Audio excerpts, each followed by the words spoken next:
you know, uh, opening the session up by telling students that for those of you who do not know, Khaitan has established an endowment at for the benefit of JGLS, right?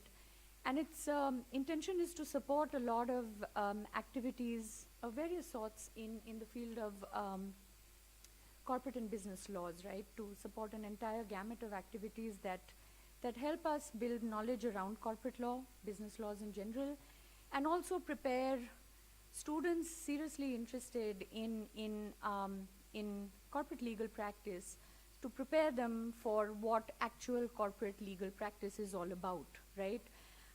So think of this as a way to bridge the gap, so to speak, between you know, theory of corporate law and what really happens in the real world, which is in transactions, correct?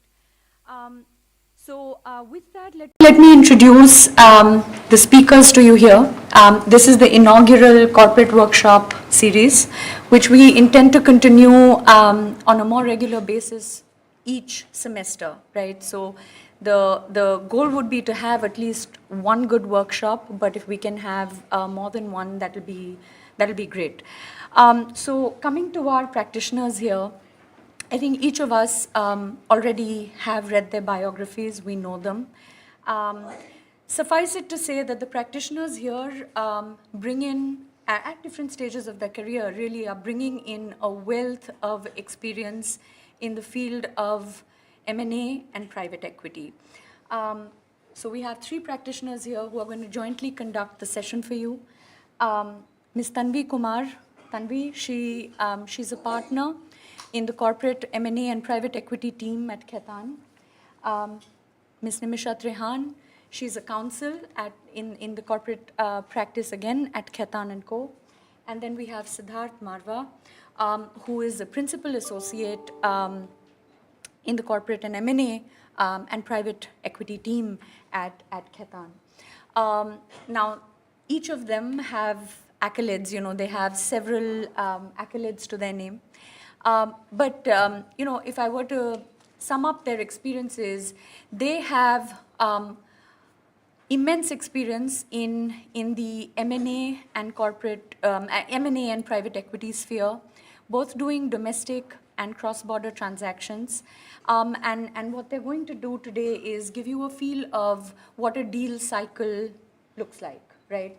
And what's involved in the various documents that go into closing a particular M&A deal, so to speak.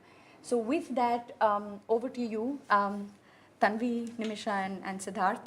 And please make most of the time that you have here with the practitioners. We don't have practitioners every day on campus. So my idea would be soak up as much as you can, and please make the session as interactive as possible because there are no bad questions, okay? So with that, over to you, Tanvi. So hi everybody, very very excited to be here, and thank you all for being here on a Saturday morning. We hope we are able to make this session worthwhile and worth your time on a Saturday. So I think the way that we have structured the presentation may get overwhelming at times. So please just feel free to ask a lot of questions. The more you ask, I think the more interesting we can make it. While M&A may seem a little overwhelming at times, maybe a few jargons here and there, but I can tell you it's all logic, like any other law. So I think before we go on, I think what I'll just try and share with you before we go into the dirt, so to say, of what an M&A is and what a documentations etc. looking like. But let's first just understand what is an M&A. So if we can just go to the next slide. Maybe I can just be there. Yeah.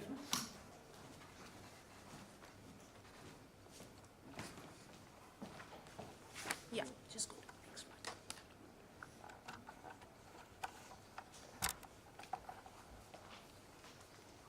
Yeah, that's fine.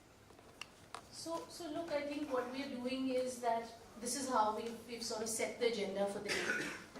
Before, as I said, before we go into topic 3 onwards, which is core M&A, starting with what a deal cycle looks like, what are the modes of different acquisition documents, what does an agreement look like, then going into different, key provisions of a document. We start with just very, very basics as to what is an M&A and what is the role of an M&A lawyer.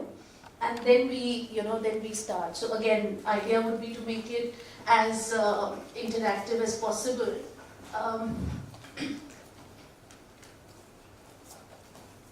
Okay, so just before we go into, I explaining what I understand of the complicated topic of an M&A, why don't we sort of take a poll here? So if you all can go on your phones and type menti.com.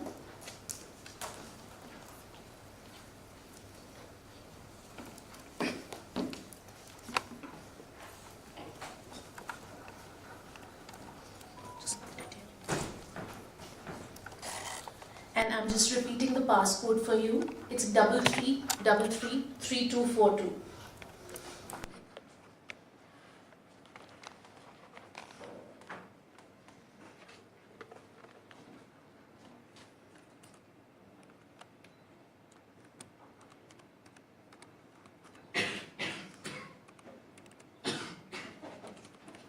Now should be on your screen. It's 33333242.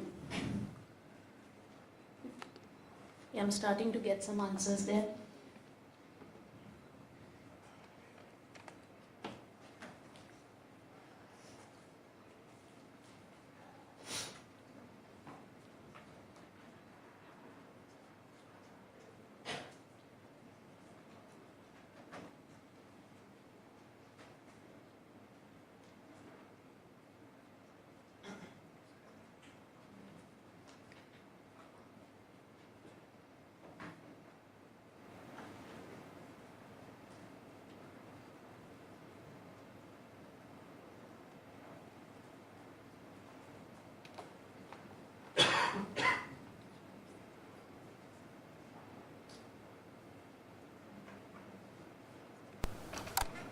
So great. So I'm getting some great responses here. I'm getting Air India, I'm getting PVR Inox, I'm getting Z Suni, I am getting Tata Group Air India, I'm getting the HDFC merger, I'm reading Manipal Temasek, we hold that closely to our hearts. I can see share purchase, fundraise, BlackRock, Reliance, Arcelor, SR. So great examples there. I think this is exactly what we are going to talk about here. So when I say mergers and acquisitions, it's a deep ocean, right? Which includes private arrangements of sale and purchase of shares, of businesses, of having some business collaborations, of doing some joint ventures, fundraisers, new age companies having investors invest into them. So it's largely, if I have to really simplify it for you, it's basically buying and selling of enterprises. The closest definition that you will find is the definition of combinations in the in Competition Act. You may have read about it, which talks about acquisition of enterprises or businesses and mergers and amalgamations. Now, usually this could be done by way of private contract between buyers and sellers or by way of court-approved schemes. So again, from a scheme perspective, you have your Companies Act process of mergers, but what we do largely as M&A and private equity practitioners is, private M&A, which is basically advising sellers and buyers acquire or sell businesses or ownership into businesses. And when I say ownership into businesses, that's essentially, either their shareholding or any other interest that they have in the enterprise which is carrying on that business. Now, I'm just going to go back to our presentation and move to the next slide. Essentially, I think when we look at the different modes of mergers and acquisitions, we talked about share acquisitions. I think some of you also typed share purchase. Then we talked about business acquisitions. Then we talked about takeovers. We talked about I saw some answers around some merger examples that were given and some investments. Now, recent deals, that you would have read in the papers, investments, Baiju's raising capital a couple of years back, right, with a $22 billion valuation. Share acquisitions, Walmart buying 100% of shares of Flipkart. Business acquisitions, Reliance buying Hamleys, right? Mergers, somebody wrote about the HDFC merger. Wholesome Lafarge, again, a process and a court-approved merger. So these are all, examples of different modes of M&A, and I'm going to run into some of them. But a fun fact there, the deals that I just mentioned are all done by the firm. So again, before we go into structures, what comes to your mind when you think about an M&A lawyer? And I'll just open it for you. If you can just, some of you, if you want to just stand or just be there and just utter a couple of words that you think of when you think of an M&A lawyer, happy to sort of just get that perspective. What's happening?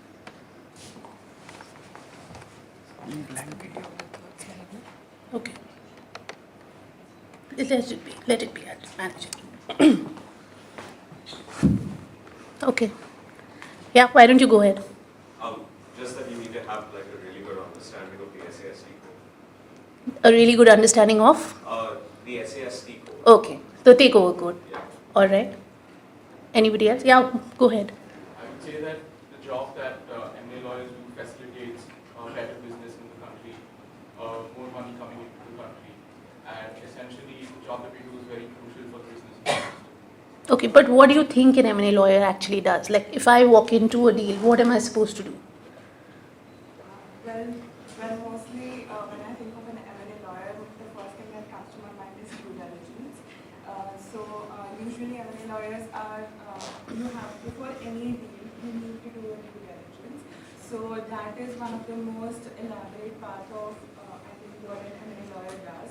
And also maybe suggesting on a way to take forward a deal when a business approaches you with a perspective in mind that what you want. I think in addition to, of course, looking at legal compliances, takeover code, so on and so forth, an M&A lawyer also has to have a very strong business acumen, because you have to look at your client's business interests also, and how you legally structure that deal so that those business interests are taken care of. Okay, wonderful to hear that. Now let's just look at a small video.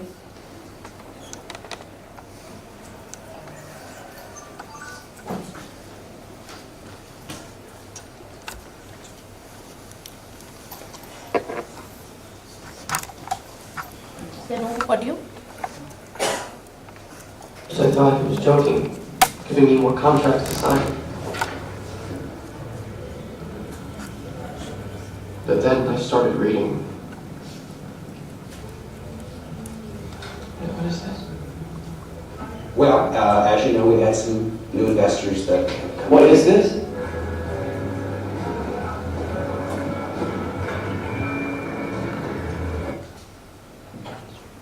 What do you think happened there? Yeah. His shareholding got diluted because of the new investors coming in. So basically, his ownership got reduced to that. And he had signed up to something. Facebook. Right. You had something to say? Okay, so yeah, to me, this defines why you need an M&A lawyer, right? Because here you had somebody who was actually a co-founder on a masthead, right? Having substantial equity in a billion-dollar company, and one fine day he reaches his office and finds out that he's 0.03%, I think, in the company. And this is all, and what do you do, right, in these kind of situations? There's a typical M&A. Fundraise happens, people get diluted. But what an M&A lawyer does then is to protect shareholder interest and ensure that situations like this do not come, right? So therefore, I think when we talk about a deal, essentially there are two aspects to a deal. The first aspect is the time until the acquisition, which is until the time that you buy, sell, invest in a company. The second stage to a deal is what happens after that, especially if it is a share deal with where there's an interplay of rights and obligations between shareholders. You have what we call a shareholders agreement or governance agreements. For this session today, what we are going to talk about are acquisition agreements, which is the first stage. So when you're buying businesses, when you're buying shares, when you're investing into companies, what is it that a buyer or a seller needs to think about, or some key concepts that you would usually find in the document, as well as how does the deal flow until the time money changes hands, title changes hands for that business, for those shares. So just moving on. Can I not control it with this? I have to keep clicking here.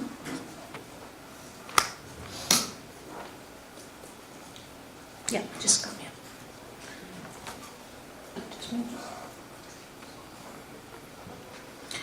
So before we go into the deal cycle,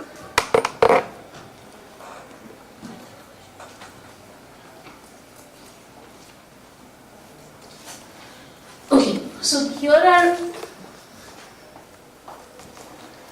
some basic statutes that you would have to, this is basically just the building blocks of when you practice as an M&A lawyer. The first thing that you see on the left is a contract, because M&A itself is a contract, it's a buy and sell. So there is the Contracts Act that has basic principles around, selling, buying, consideration, defaults, claims for defaults, which is the loss. Then you have sales of goods, transfer of property, specific relief. Again, going into how to determine title, what are the reliefs you're going to have in addition to claim for damages. Then you have the Insolvency and Bankruptcy Code. This is particularly important when you're dealing with companies who are nearing, some sort of, either an insolvency or, nearing insolvency. Then you have the Foreign Exchange Management Act and related rules. Now, most of the big law firms, or what we call big law in India, a majority of their work is actually cross-border M&A, just because of the kind of economy we are in India, right? And therefore, you have the Foreign Exchange Management Act and the rules under that, which basically govern, foreign money. What kind of sectors can foreign money come in, and as an investee or an Indian company receiving foreign money, what is it as a compliance or an obligation that you have to do.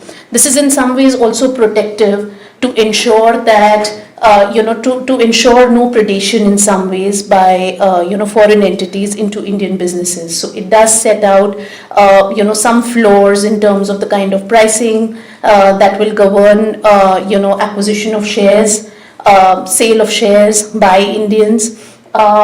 Then you also have certain reporting norms, which is basically for the government to know the kind of foreign exchange that is coming, as well as the the KYC of the investor entity. So and of course that has some geopolitical reasons as well, which is why this becomes important and has a huge interplay in the way that we do deals, we structure deals, etc. You obviously have then the Arbitration and Conciliation Act. This is also again to do with the kind of remedies that will be available.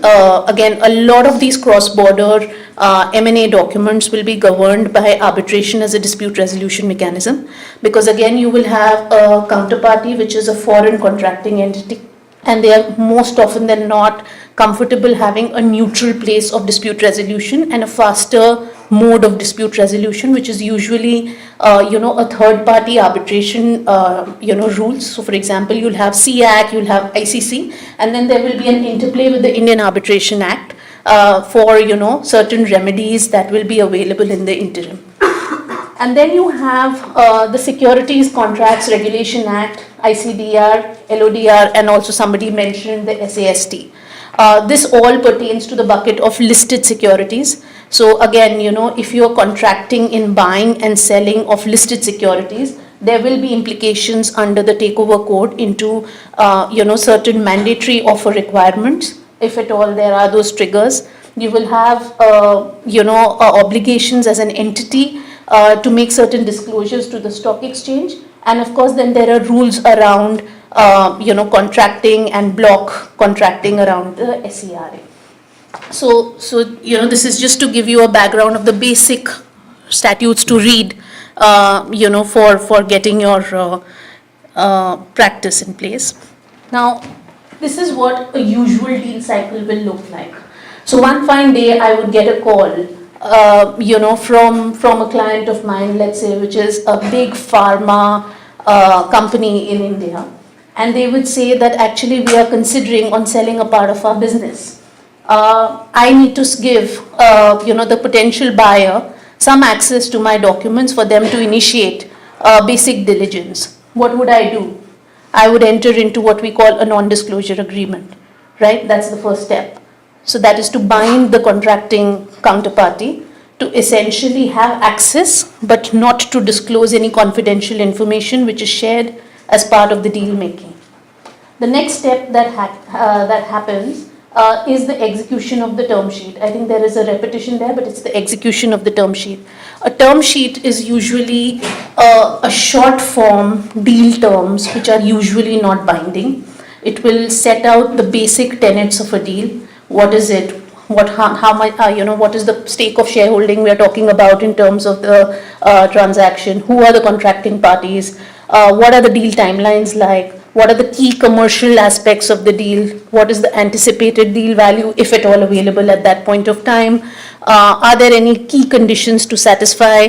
Usually, a term sheet would also say that this is all subject to the buyer completing its due diligence.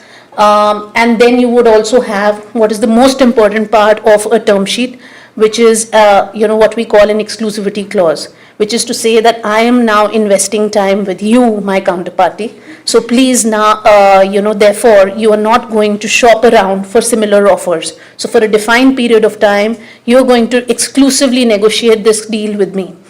Ideally, as sellers, usually, there is, it's a big give, right? Because in that sense, it's a blackout period within which you're not engaging with any other competing offers. And in that sense, therefore, they will try and make this exclusivity period really short in order, firstly, to get deal done quickly, and also not to have this, blackout period, expire quickly, so that if at all the deal's not working out, then they have other avenues of, of a counterparty, of finding another deal. Now, the next one is the due diligence. So you've signed your exclusivity, you've signed your NDA, then you give an opportunity to the buyer to conduct a due diligence. Most often than not, there are virtual data rooms these days, which will have a whole set of information ranging from, and depending upon the kind of deal, of course, but ranging from basic compliances of the company. Let's assume it's a sale and purchase of shares in this case. Who the shareholders are. How many, again, if there are any convertible instruments, because again, as a buyer, they would want to know what their ultimate post-conversion interest in that company will be. And we'll come to that in a little more detail. So if there are questions, just yeah. You mentioned that it's an opportunity for the buyer, the process of due diligence. Doesn't at times the seller wants to know what kind of deal they are getting into and who will have control of their entity? That's a brilliant question. And that's something that we are seeing traditionally. No, if I was talking to you, let's say 5 years, 7 years back, no buyer would allow a due diligence on themselves. But because of the kind of deals that are happening in the market, the kind of disputes as well that you see in the market, there is a rising trend actually, where the sellers in fact say that we want to do a due diligence on the buyer, which may be limited to certain aspects, such as anti-bribery, money laundering. They want to know basically the source of money. Firstly, the money is not coming from any sanctioned jurisdictions, and also to understand what, who that ultimate entity is, who they are contracting with, unless it's obviously a known name. So that's the kind of, due diligence that is done in with the buyers. Sometimes, in fact, sellers also want to know if it's, if it's one of those mom and pop shops, who's the buyer, then they also try and do a full background check on the promoters. Because obviously, especially in cases where it's a joint venture and it's going to carry on for a period of time post the deal, and there's going to be a continuing contracting relationship between the seller, or the joint venture partners, it's very, very common for, both sides to in fact just do diligence on each other. But that would largely depend on the bargaining power of the parties, right? Because like say if the buyer or the seller is like 10 times the size of the other party, then obviously I might say no to due diligence if I am the one who finds. So I think it's a very odd position, although I'll give you some examples in the market, but it's a very, let me say non-market position for a seller to say that I'm actually huge and I'm not going to give you any access to due diligence and just buy the company based on deal terms. Especially because, not only because it's a commercial transaction, but there are legal nuances to it, right? So for example, if there is a breach, as we know that there is a buyer beware principle, right? So in that sense, you can't say that I'm going to sit tight as a buyer. Just give me, a deal with certain warranties, or, certain statements confirming that that the asset you're selling to me is fine. And basis that, I'm going to conclude a deal, right? When it actually goes to the court, and if at all the asset itself is deficient, your diligence will be questioned. So that is number one. Number two is that diligence has, and I'll come to that as to what is the, why do you do a due diligence? But just to answer your question for now, it's an abnormal position for their, parties taking a position that they will not give an opportunity to give, to the buyer to do a due diligence. Although in the market, there are very few examples of really, really big players who have taken that stand, by the way, and have raised billions of dollars. Yeah. So my question is regarding the NDA and what kind of information is actually shared with the other party when the due diligence is happening. And the reason I ask this is, let's say that they find something and the deal does not go through, wouldn't the company anyway have all that information about the party that they were supposed to contract with? So I am not very clear about your question, but I'll try and address it to basic principles. Firstly, the diligence is done, the diligence opportunity is given by a seller of an entity or the company to a buying entity, okay, or an entity which is investing into the company. So in that sense, this is mostly, and we are talking largely in the context of private M&A here, right? So not a whole lot of information will be publicly available. So usually your public documents are information that you find in the in the websites of courts. So some of your litigation may be public. What you find in the portals of the Ministry of Corporate Affairs. So to that extent, some information will be there. Your annual accounts, annual statements, etc., are again publicly available. And then you also have, let's say if there is some IP element, then, trademark registry. If you can also go and type out, let's say, certain names, you will get a whole list of who the ownership, etc. But what we're really talking about, and that goes, I think, to the core of your question, is what is the diligence done on? Diligence is done on a whole range of aspects, concerning the business, starting from, as I mentioned, the corporate structure, the shareholding of that entity. You go into things like what are the financing arrangements of that company. Again, let's bear in mind that diligence as a buyer, I want to know the position as on date, right? I don't want to know the position as on 1st April 2023, which is often what you will find in public domain. And therefore, I would want to know what the current situation of the company is as far as its borrowing goes. I want to know if the assets are charged, let's say, to certain lenders. I want to know what are the material contracts that the company has entered into. Now, this is something that is usually not in the public domain unless there are some, news reports, etc., which are not again reliable. When we talk about due diligence, we basically as lawyers focus mostly and largely squarely on the documents that we have in hand. So we are not guided by news reports, articles, statements by somebody, third-party reports. We need to see what is the actual underlying document for all of these aspects and then form a view, right? You will also go into title of assets, for example. So if let's say we're talking about sale and purchase of a big cinema hall or a hospital or a hotel, and real estate therefore is a key element of that particular asset, I would want to know if the title is clear.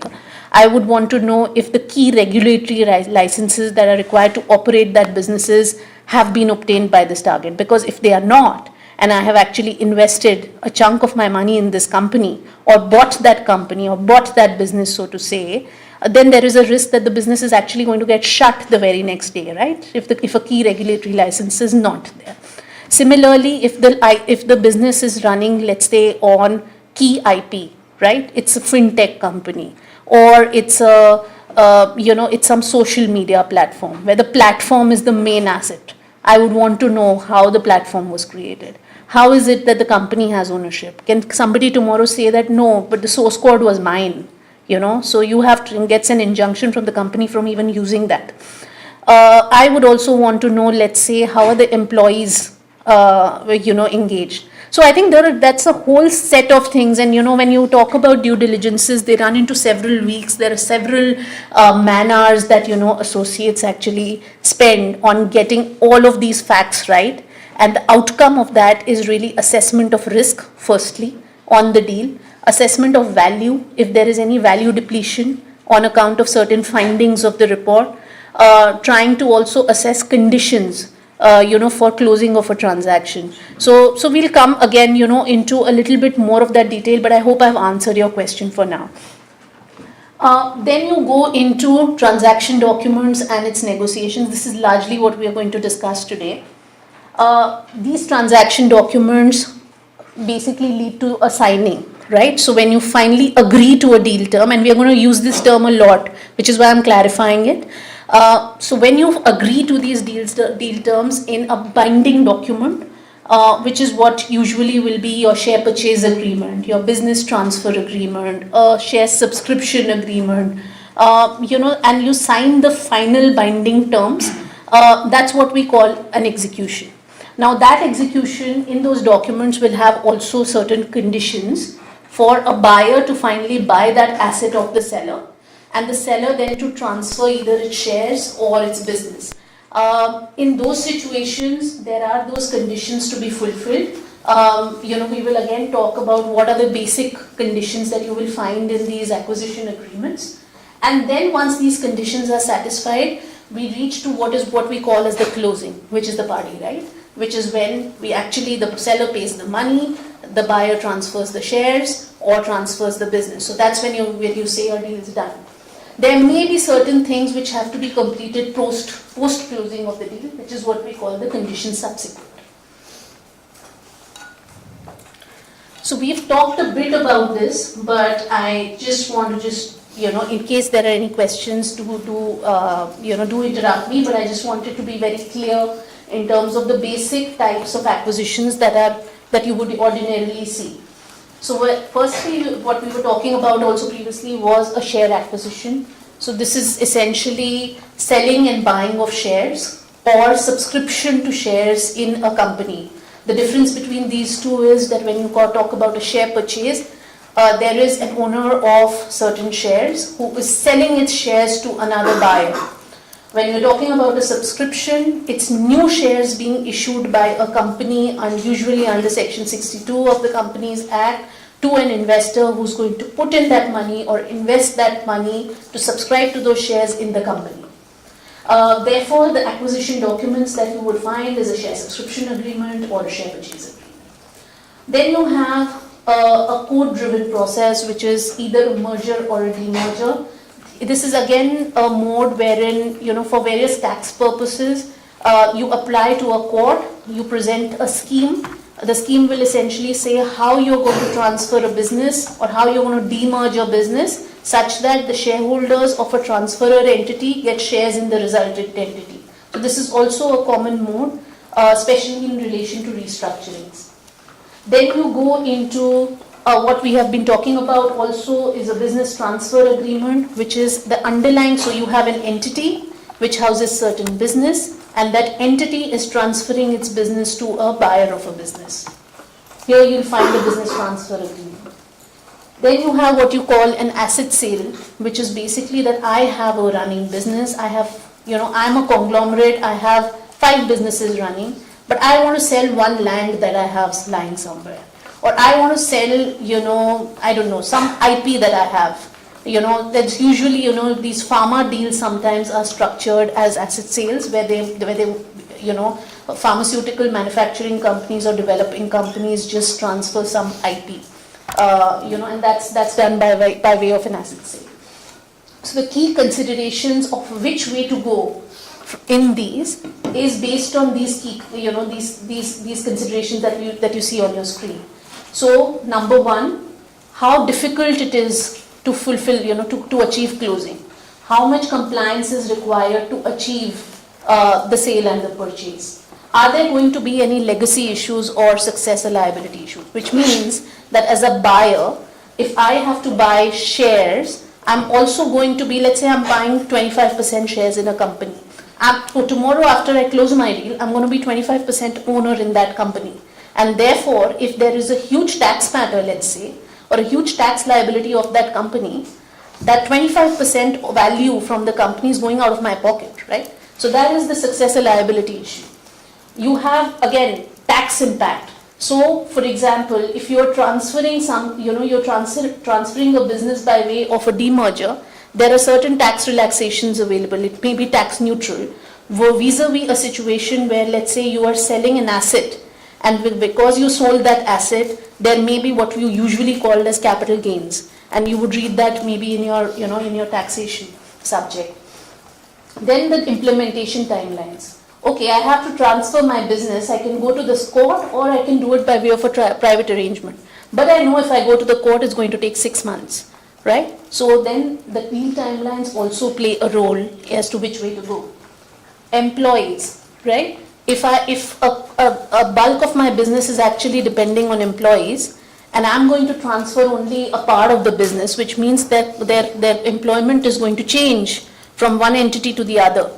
Is that going to be is that going to have an adverse impact on my workforce, where they don't want to be employed by a buyer, by a new person? Is it better for them therefore to remain in this entity and I just transfer my shares?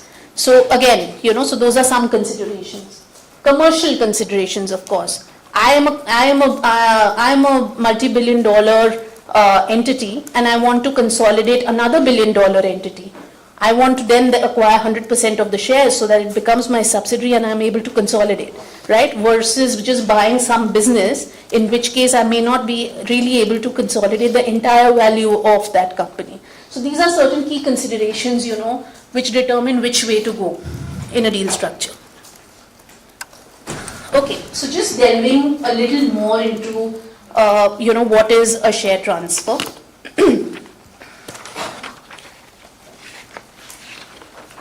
Okay, so if you see this diagram, there is a target entity. The target, let's assume that this is, let's assume this is a pharmaceutical company, and these are on account of the recent pharma deals that we have done that is coming to me again and again, but I'm just going to take that example. So this is a pharmaceutical company. This has various assets, right? It has factories, it has R&D units, it has IP, it has a workforce, and all of that is housed in a target entity. The target entity has different shareholders, which are the target shareholders. Acquirer determines that I want to consolidate the entire value of this target entity and says that I'm going to acquire 100% of this, shares in this company.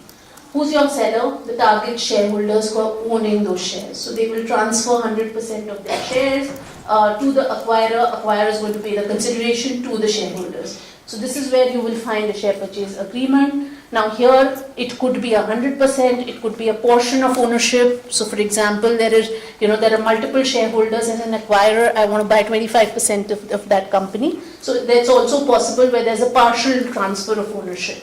Usually consideration is determined in this case based on a per share value.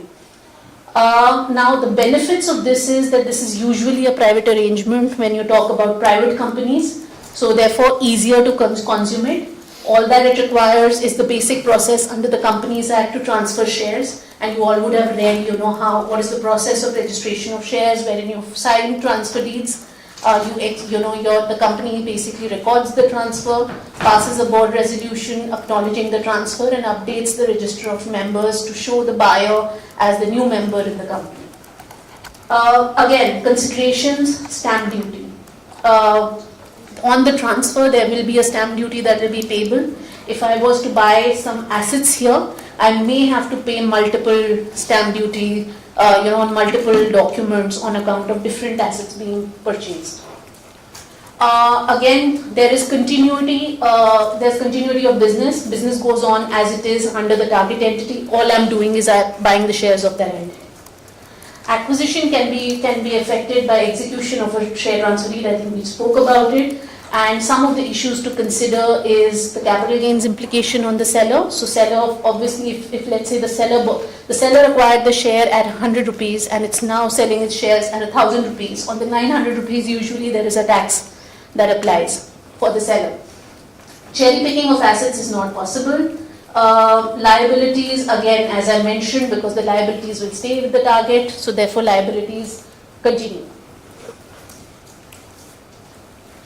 I think again, in that sense, it's, we've spoken a whole lot about it, but just to explain the diagram, there's a target entity, it has certain assets, those assets or the business are getting transferred to the acquirer. Here the transferor is the target entity, so the consideration is paid by the acquirer to the target entity, right? And therefore the parties to this agreement will be the target entity and the acquirer as the seller and buyer. Considerations, again, complete control in the new entity. Cherry picking of assets is possible. Because just going back to logic, here you are transferring just certain assets, right? So if there are liabilities of this company, for example, this company has a huge tax litigation going on. This company, let's say, has some regulatory issues.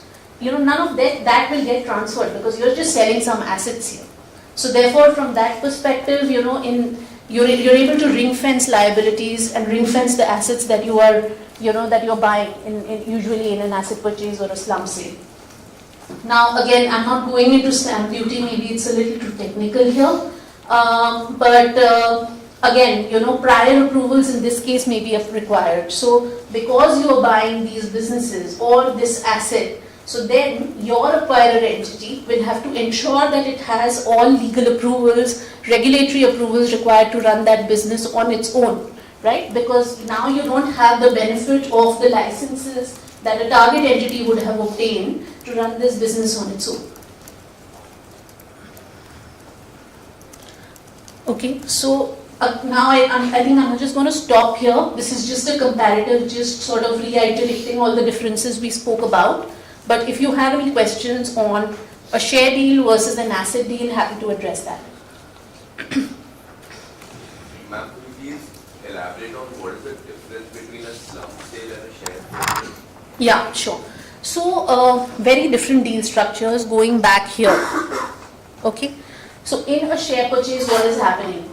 The target shareholders who own the shares in the target are transferring their shares to a buyer for consideration, right? In a slump sale, what is happening is that there is a target entity which has a business, right? What is a slump sale under the Income Tax Act? It's basically selling off an enterprise or a business or an undertaking, lock, stock and barrel, which basically means that undertaking is the asset. So the entire assets and liabilities of that undertaking as a going concern are transferred by the target entity to the buyer. So the business per se, so let's assume, and back to our same example, right? So if it's a business of an API, an active pharmaceutical ingredient, let's say, the entire business, which will constitute real properties, employees, IP in this case, formulations. So all of that as a going concern business will just transfer from the target entity to the buyer. And of course, because it's an undertaking test being met under the Income Tax Act, therefore you get the benefit of this transfer being tax neutral. Right? So that's the difference between a slump sale. Usually when you talk about the difference, and how a slump sale is important, it's to compare between a slump sale and an asset sale. Because both of these are just transfer of assets, right? Except that when you talk about a slump sale, provided that you are able to satisfy these requirements under the Act, which is the enterprise being satisfying an undertaking test, the transfer being on a going concern basis, and all assets liabilities transferring on a lock, stock and barrel basis, then you are able to get the benefit under the tax statute. Versus a situation where you are again transferring certain components of a business or assets, but because you are not satisfying an undertaking test or not satisfying one of those conditions, you may not get the benefit of the tax statute. So usually when you compare, if I have to take an apple to apple comparison, it would be between, let's say, a slump sale and an asset sale. To a share purchase in concept is very different. Because there you're not buying a business, there you're buying shares. Okay, is that any other questions on this? Yeah.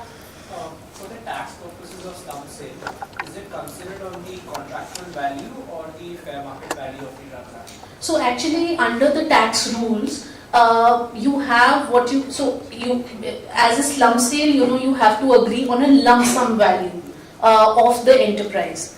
So in that sense, there aren't any, valuation rules, so to say, that will apply, except because there are certain components of that business as well, which you'll have to perfect the title on. So let's say if there is an undertaking which is a running cinema hall, right, and you're transferring that business, exhibition of cinema business, right? And there is real estate therefore. And to perfect the title on that real estate, I will still have to transfer, do a conveyance deed, go to the registrar, register that conveyance deed. I will have to attribute some value. Now, for those purposes, sometimes there are situations that you will have to go by the regulated value of the land, which is either the circle rate or book value if it is enough to sort of justify the circle rate. So, pure play, if I have to talk about the business transfer agreement, it's just a lump sum value. But again, because of some of these complexities, sometimes you have the attribution of value becomes controversial. Would it be beneficial from the perspective of let's say an acquirer to structure a deal in the form of multiple slump sales as opposed to a single share sale from a compliance perspective and from a tax perspective as well? And would an acquirer be in a position to make that kind of a structural choice to, let's say, divide a business or divide a target into multiple bundles of assets or undertakings and then conduct slump sales for each of them as opposed to a share? So in theory it is possible, but again going back to basics, you will have to satisfy the undertaking test, right? And in that sense, therefore, some tax practitioner will have to see the test of whether those bundled assets are capable of undertaking that business independently or not. So, but theoretically speaking, if there is an entity, let's say, and it has really, and I'm talking about, let's say, a genuine undertaking, different undertaking. It's it's a cement company, or it's a cement company, and it has, let's say, one unit somewhere, another unit somewhere, 5 units. All of those undertakings in their own right, and are planning to then transfer those undertakings per se, that is possible. Yeah? Ma'am, I had a question regarding minority squeeze out where an existing shareholder is trying to increase their shareholding. So I was wondering, because quite a few of them are quite private and not disclosed in the public as well, what is the favored structure? Because there was a lack of clarity regarding the usage of section 236 as well. So regarding that, like what is the favored mechanism used for a minority squeeze out? So I think we'll go a little off topic. So maybe if we can chat about this like during the, because it's not what we are really covering in this. We're not talking about acquisition to squeeze minority at all here. We're talking about, usual private arrangements of buying and selling of shares. But as to how to achieve a minority squeeze out, maybe we can chat a little offline. Okay, I'm going to move because I need to hand over as well. So just quickly, just to sort of test what we just learned in terms of different deal structures, let's look at a factual matrix here. So there's a company A which proposes to acquire 100% stake in company B, which is engaged in providing IT/ITES services and has long-term material contracts. So usually the way these IT/ITES firms work is that they would have 5-year, 10-year contracts to provide IT services with, let's say, an HCL or an Infosys, which are the tech giants in the company, having, let's say, a big contract with a Google to provide all IT/ITES services, which is a 5-year contract. And they would have, let's say, 100 of these contracts. The primary intent of company A is to acquire company B, is to acquire the contracts and the employees servicing those contracts. Assignment of these contracts is not permitted and novation may trigger renegotiation of the commercial terms. So if I have to transfer this business or these contracts per se, I will have to novate these contracts in favor of the buyer. And for novating those contracts, I will have to go back to my contractual counterparty, which is, let's say if I am Infosys, I will have to go back to Google before I transfer my contract with Google to a third party. Which means that Google at that time may say, oh, but when I negotiated this contract, the market was on a high. Now I have 5 more vendors who can provide me these services. So let's renegotiate on the terms. I want to avoid that. At the time of the due diligence, the company A identified non-compliances in the nature of failure to pay PF and ongoing litigations. So actually this company which was selling to me, of which I was going to acquire 100% of stake, also has some ongoing litigations and they have not paid their workforce with PF. PF non-compliance is usually quite serious. It also has criminal implications. So should company A decide to proceed with the share acquisition despite the non-compliances, is there another way to structure the deal? Yeah. Ma'am, I would argue that if they're able to secure or if they're able to ensure that the non-compliance is being remedied and the contracts being novated as conditions precedent, then they should proceed. But what will you do about the litigations? So they could take reps and warranties from... But the litigations will continue. Yeah. Go for a slump sale and specifically just take the business that you are interested in and kind of separate yourself from this legal entity that is going to face the litigation and non-compliance issues. Yeah. So let's just, bang on there, but let's look at the considerations, issues to consider. So there were succession issues in terms of the litigations. There were also operational issues on account of PF non-compliances. I as a buyer do not want any of these issues. There were also tax consequences if I'm unable to meet an undertaking test. So to your point, yes, I can do a slump sale, but I will have to still satisfy an undertaking test. And sorry, can I just complete this?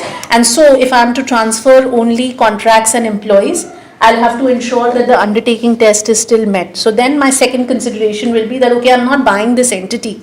I only want the business. Now will I satisfy the undertaking test to do a slump sale, or I will have to just go with an asset transfer? Utility of acquiring company B versus purchasing the requisite asset. Is there something in company B that I'm still interested in? Maybe it's some huge receivables lying there. Maybe it's a huge contract to which with the government, and because they are the ones who have serviced that contract, they will always have the experience for me to bid for another one. So some of the utility in acquiring entities. Transferability of contracts, employees, I think we did speak about. Yeah, somebody had some question here. Yeah. Right. So in cases of a company under the legal proceedings and they're being undertaken in a slump sale, is it possible for an interested party to ask for an injunction to stop the slump sale, because that might be detrimental to the legal. Yeah, very, very pertinent. But again, it depends, right? What is the litigation on? So, for example, if it's a litigation concerning some recovery of money, right? Is that a fair, is there a claim there really lying in terms of a real issue for that litigant to really stop the deal? And have there been any precedents that if you've not got your money, you can stop a corporate action like this? I would not think so. But let's assume that there was a lender there, okay, and the lender said the had certain encumbrances on assets, and the assets are getting transferred.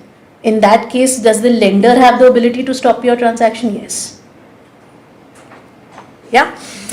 Okay, I'm going to hand over to Nimisha now. Maybe I think I have overshot.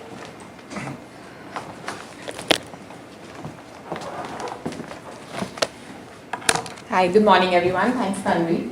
So we've kind of set the stage, told you what an M&A is, what are the different kinds of transactions, what is the usual deal cycle. We will now really go into what a deal document looks like. And often, at least in bigger deals, you will get like a 60 or a 70-page document and people start getting overwhelmed. But there are fixes to it. Once I think you familiarize yourself with certain concepts and break it down, it really becomes easy. So while this is really how an agreement looks like, we can really bucket this. So like the first bucket can be who are the parties, like how we discussed in a share purchase, it will be the seller or the buyer in terms of the acquiring shareholder or the selling shareholder. Now even in shareholders there could be multiple sellers you could be buying from. And as opposed to that, in a business transfer, there is a seller entity and there is a buyer entity where you're buying the business. So parties, then the purpose of the agreement. So this is really the root of really an agreement where you would kind of say that, okay, this is something which is easier said than done. You can easily get this out of the way. We then move to, the commercial aspect of it. So one is obviously what is the underlying asset that you're buying or the underlying shares that you're buying, and kind of the nuances around it. We'll go a little more detail into it in the next slides. Then comes the usual covenants or the recourse that you're looking at. Now, to break this down, if there is a time between when I sign my document and when I actually get that business or get that asset, let's say there is a 2-month time lag to that. Now, I've already invested a lot of time, effort, I have signed a document, but at the same time, I'm not in control of that asset. So I do want some protections to ensure that the business is run in the ordinary course. By the time I actually get to buying the business, the value has not depleted for me and I'm really buying what I did foresee. So then there are these covenants. And in usual course, what we would structure them as there are some covenants between signing and closing. And to protect the buyer here, we will have representations and warranties. We'll be going a lot more in detail into that. And the recourse that a buyer will usually ask for. Now, a major chunk of my warranties and indemnities comes from what we've spoken largely about is due diligence. Because you really get to know what the company is all about, what the business is all about, and which finds its way into these two pertinent clauses in this agreement. I think the other thing that we really look for is are there any other specific covenants that we look for? Like for instance, certain restrictions like a non-compete or confidentiality, very important, especially let's say between signing and closing. If I'm buying 100% stake of a company, I don't want the seller to tomorrow go away and set up a new shop because I've paid a premium to get that business. So that's the other leg of it. So in short, essentially when you break these things down into these 4-5 buckets, I think it's very easy to get to the actual drafting, really put pen to paper. Again, one of the things that you would see is that in deals, most deals these days, given things are really advanced here, you will have a term sheet. So you have a You have a starting point where the key commercials have really been penned down. It's high level, but definitely a good starting point where you know what the parties are aiming for, what are the key things that really will find its way into the document. There are often times when we see that there is no term sheet, and in those cases I think it's a good thing that we do, especially we've seen it in joint ventures or something, where we will come up with a checklist. And like how we break this down for you here, we will break this down for the client, we send that across. This just also puts some more perspective when the business teams are really sitting down and discussing. They would only think about, okay, this is the price, this is the asset. But all these finer nuances is something that you need to really put down on the paper, and you also need your client to think about those. So that's again a good starting point in terms of really going into the agreement drafting.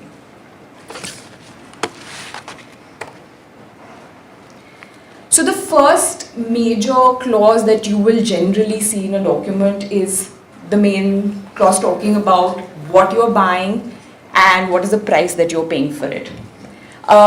It's really to ensure that you're getting good title to the asset, there are no encumbrances. What you really basically what you will really see in this clause is a lot of defined terms. We'll come to it, but the actual crux of this is it really states this is what I'm buying, this is based on certain conditions being satisfied, I'm relying on what you've told me, and I'm going to be paying this X price for getting this.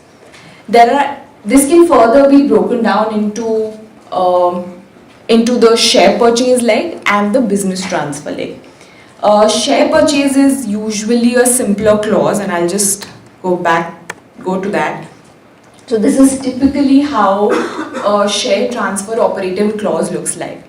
Now if you really focus on the reds here, what are we saying? The seller is the legal beneficial owner. I'm buying all absolute rights, title, interest in the shares. The shares have no encumbrance. It's subject to satisfaction of my CPs. I'm relying on the reps and warranties, and I'm going to be paying a purchase consideration. So it's a small clause if you see, but it actually summarizes the deal here.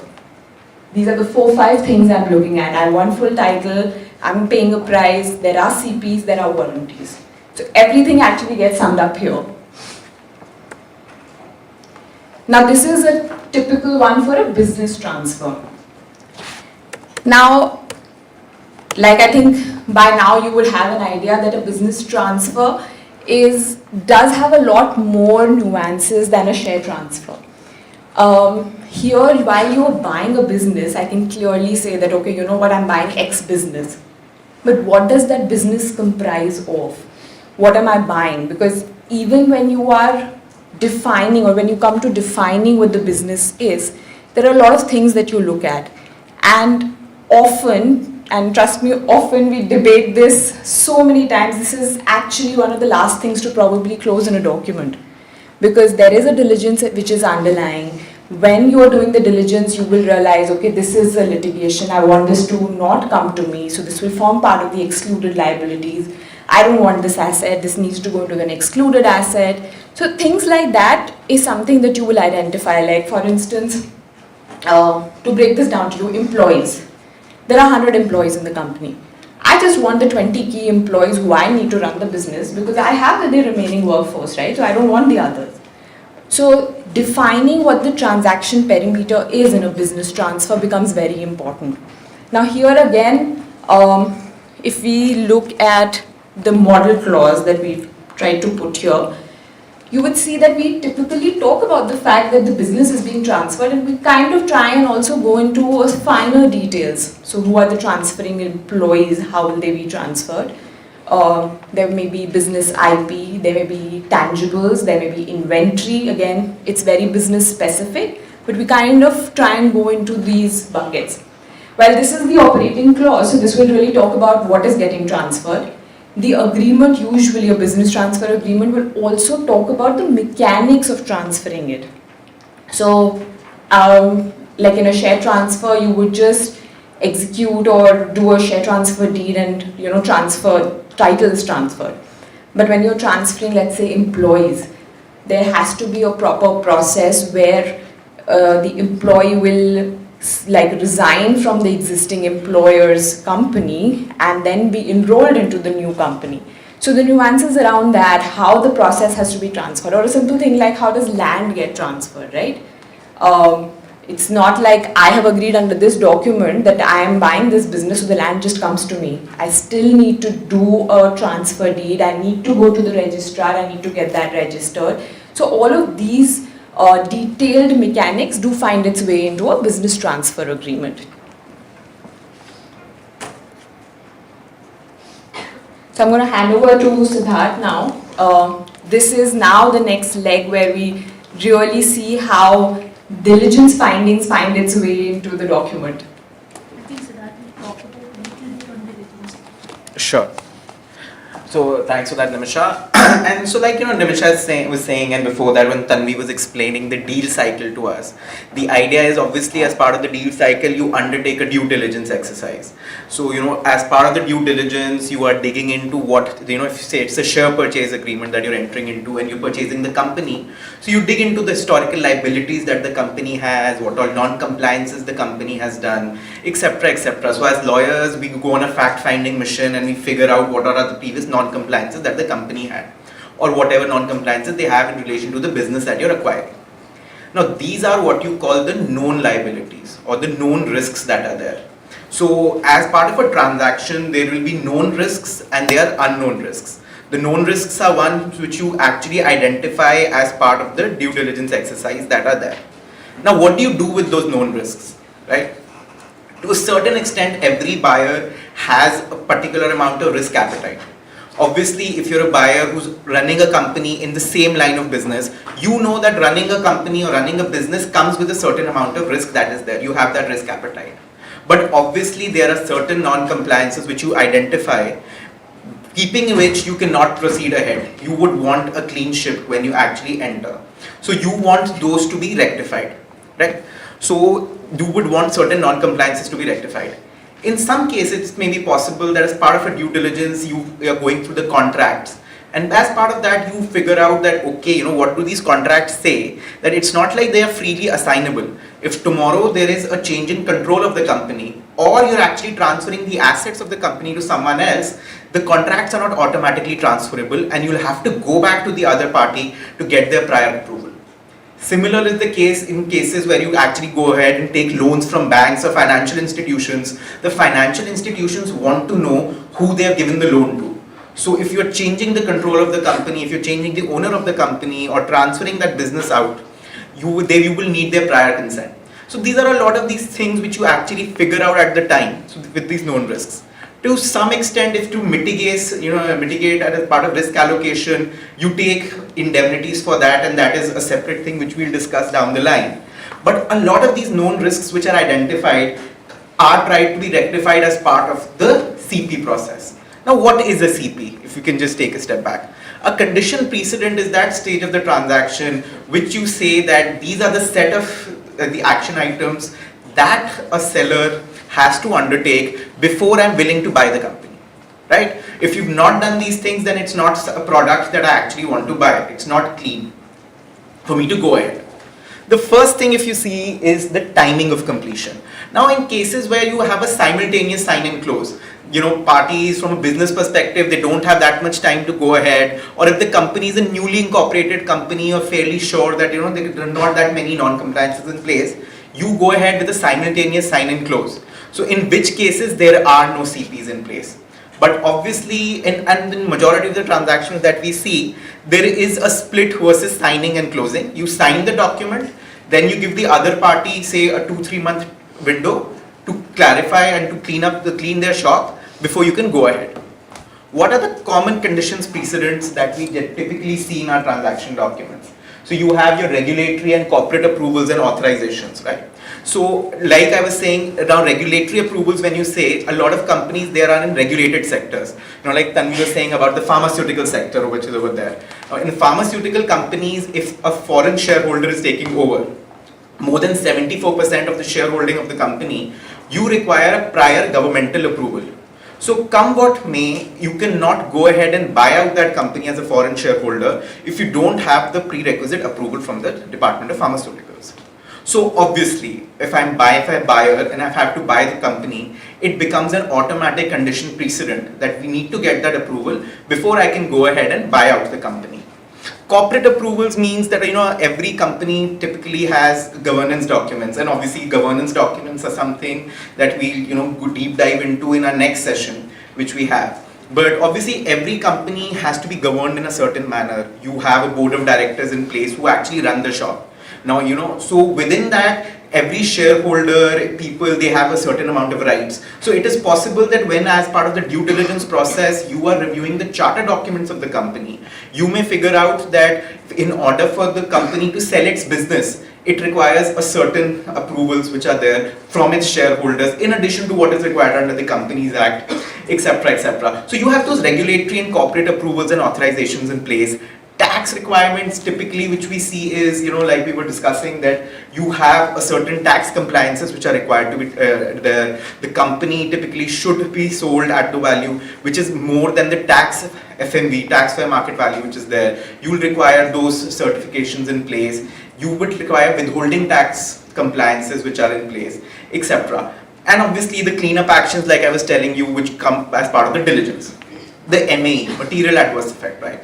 And without deep diving too much into what an MAE is, obviously if the situation changes drastically between today and when I'm actually buying the company in the next 3 months, if there's a material adverse effect, that becomes an issue, and then that is a walkaway right for you. You will obviously want that no material adverse effect has taken place. For an example, there was a transaction which I was working on with Tanvi. So we signed the document. What they were acquiring this company which used to manufacture metal wires, which were there. We signed the document, we did everything. We were planning going towards closing, and we were from the buy side. Now what happened was that the seller, as part of its manufacturing, did a lot of contract work for government organizations. One of the consignments which it had sent to one of the government companies which was there, it ended up being faulty, because of which that government company blacklisted the seller from all their contracts. Now that was one of their biggest customers, and that in itself cost them a 20% revenue deficit going forward. Obviously we were buying the company with the idea that going forward the company has the potential to generate an X amount of revenue. But now if your top customer has blacklisted you, and you see these things have a domino effect, right? If one of the customers blacklists you, it spreads in the market, and that can actually have a spiraling effect. So at that point of time, the good thing which we had done was that as one of the CPs in the transaction, it was that there should be no material adverse effect or event which would have happened between signing and closing. So that was something, a provision through which our client, who was the buyer, could take refuge in, and they were able to walk away from that deal. So that was a practical instance which we saw where we were actually able to use the MAE provision. Yeah. So I just had a short two-part question. Firstly, when the pandemic hit India and the lockdown was imposed, did that trigger a significant number of MAE clauses? And also in an MAE clause, when you say something is materially adverse, do you define that threshold in terms of drop in share value or loss of certain amount of business or something? How do you define that threshold? Okay, so I'll answer your second question first and then go back to the first one. So obviously the definition of a material adverse effect in itself is a highly negotiated one. When you're actually defining it. From the sell side perspective, you would want that as a seller that it should have all the customary carve-outs, right? Now, what is a material adverse effect typically is defined as something that is materially adverse to the business of the company, the assets of the company, etc. that you're buying, the profitability, etc. The different legs to that question which are there, the definition which are there. Now, as a seller, what you would want are some customary exclusions. That if there is a change in law because of which there is a material adverse effect, if there is a pandemic, nowadays we specifically act, if anything happens because of an epidemic, pandemic, etc., that should be excluded from that what an MAE is. something which affects everybody equally, right? If there is any political change, if there is any change in the financial condition of the country, etc. So things, typically the idea of the exclusion is that if it is something which proportionately affects everybody in the industry, then it's an industry risk. It is something irrespective of whether that would have happened if you had bought it now or later, or whether I was running it or you were running the company. It's something which actually affects the industry as a whole. So typically a seller wants those kind of exclusions to be there as part of the MAE provision that are there. Obviously the buyers wants that, okay fine, that you have exclusions, that these are the events which are affecting the industry as a whole.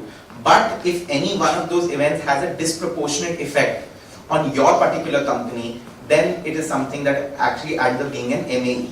So the definition of an MAE in itself is very contentious, and it's highly negotiated on what all other and how objectively you can end up defining it, the triggers that lead to an MAE. We recently did a transaction where our client did not want, the client said that I don't care if tomorrow there is, say, COVID happens. I am buying the company for a certain amount of, more than $1 billion. I'm going to spend more than $1 billion. And I am spending that money knowing that the company has a potential to earn a certain amount of revenue. So I don't care that if tomorrow, because of COVID, that revenue and earning potential is not there, I would not want to spend that $1 billion. So we had to, highly negotiate that provision, and all that happened. We were able to get it for our client, but it's not the norm. Typically, there are certain standard set of exclusions that you get as part of the MA. I just want to just add there. Am I audible? Yeah, but to your question, which is there a standard to an MAE? So I would just urge you also to read up on the law, not from an Indian context. We did some check ourselves, and there are very few cases on material adverse effect that you will find in the Indian context, and therefore you borrow in from other common law jurisdictions. And in those jurisdictions, the standard of proving an MAE is really, really high. So they go into literally, when you read those judgments, they go into really the ability of the seller or the buyer to consummate the deal. So has that event really affected your ability, so to say, to consummate the deal or not? That's the standard that they have applied. What we do as M&A lawyers is contract out of those legal principles. And that's why Siddharth was saying we negotiate to really, from a sell side, very, have a very limited perspective of an MAE so that there is deal certainty. And from a buyer's perspective, have it as broad as possible, because I want to protect the value of the asset that I'm buying. Sure.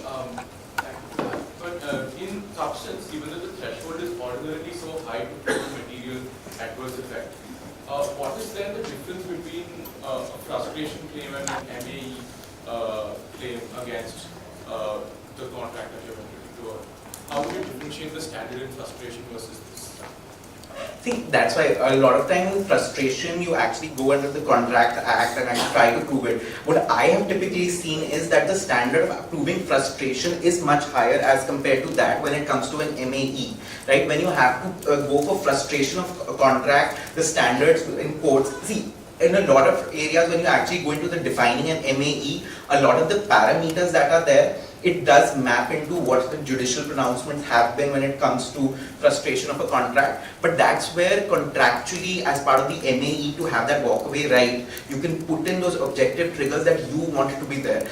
That is why, see, even when we go ahead and then we're dealing with the indemnity versus damages, you can simply not have anything in your agreement and go and claim for damages if somebody's made and misrepresented something to you or has done something wrong. But then the actual level that you have to prove in court, it becomes very high when you actually have to go for damages. As opposed to that, when you define the indemnity parameters, when you're contractually defining it, you can put in the triggers that you believe are applicable to that particular line of business without going into the generality of the court. So that is why MAEs and all the see, everything when you actually are a corporate lawyer and you're going into drafting, there have to be, the devil lies in the detail of the drafting. So when you go into the definitions of provisions, each and every word that you're using will be one which you'll have to prove in the court of law, and that will help you make an argument at that point of time. Yeah. Considering that if you're on the seller side and you make the buyer aware of potential MAs that may occur, they still go ahead with the deal. So essentially you'd be waiving off the right to walk away at the occurrence of an MA. See, that's a disclosure, and a disclosure is something different. One thing is that what happens is the representations and warranties. Now imagine Delhi is an earthquake zone, so an earthquake can happen, right? But what I can tell you as part of the representation is that in the last 10 years, or let's say the last 5 years, an earthquake has not happened. And then after that, it's your risk appetite which is there. But a disclosure to that effect can be that, listen, every 15 days there's a tremor, or every 15 days an earthquake comes. So now, will you want to go ahead or not? So that disclosures become different. But an MAE standard is either it's a hypothetical situation, right? That nothing has happened in the last 10 years, so which is fine, it is there. But what is typically disclosures which will stop you from doing it is, and Tanvi will be dealing those in detail, but in the document when we come to representations and warranties, you give a certain set of statements and you represent a few facts to them, right? You will be telling me that, okay, the company has not taken a loan as of this date. The company has done X, Y, Z things. The company has been in compliance with all the laws that are there, which are material laws in the company. Or there has not been any material litigation against the company. You make a certain set of statements, right? Now, if you are making a disclosure which says that, okay, the disclosure will not be, there can be a litigation which can lead to this amount of the company, that's hypothetical. The disclosure which can actually qualify your representation will be that yes, there is this particular litigation which can potentially have a claim of 100 crores against me because that is what they've claimed against me. Then it's up to the buyer to see whether or not the buyer wants to proceed with the transaction or not based on that disclosure. But this MAE of just telling me, okay, these are the potential risks which are there, that in itself doesn't count as a disclosure. Yeah, I just want to add there, and I'll just take an example which maybe answers both your questions. Firstly, I think the question on the frustration was a brilliant question. But just want to, just give you some fact statements, okay? Let's assume that I am running a gaming company, okay? And my revenues are going like 200% every year. So that's the level of growth that I am projecting in the market. I am raising certain capital. I have a gaming focused fund who's looking at India as, a multi-billion-dollar market. And I am one of the few gaming companies operating in India. From that perspective, now, we sign up a deal, we agree to a value, buyer or the fund itself is very keen to invest in India, they want to tap the Indian market. Okay, I as a company, again, am very keen, this money that's going to come in will help me really build in like 5 other games that I have to launch. Between the signing and the closing, and this is in the market, so I'm giving you that example, 100 crore tax litigation comes up. Okay, the GST authorities say that actually no, we are going to tax you, gaming company, on your overall gross value of the transactions done for the last X number of years, and therefore your tax liability today that we are claiming from you is 100 crore. Okay, my value of the company today is 600 crores. Okay, which means 1/6 of my company value is actually that's the amount of the contingent liability that subsists today on account of this GST notice. Now, is this a material adverse effect or not? Now, purely depends. I mean, if I had to compare it between a MAC and a frustration, clearly not a frustration, right? Because if you see the theories around frustration under the Contract Act, they go into the subject matter of the contract per se. So if that is defeated, that's when you say that the contract is frustrated, and then that gives an ability of the parties to walk away or render that agreement voidable. Is that value depleting? Potentially it could, if I have to ultimately pay. Going to the next question, right? I, as a fund, now know of this 100 crore GST notice, but I'm very excited about the Indian market. I decide today that actually I still want to tap. There may be 100 crore outflow today, but 3-5 years down the line, this is going to be a multi-billion-dollar company, right? And 10% of that company means the value of my shares is also going to be multi-billion.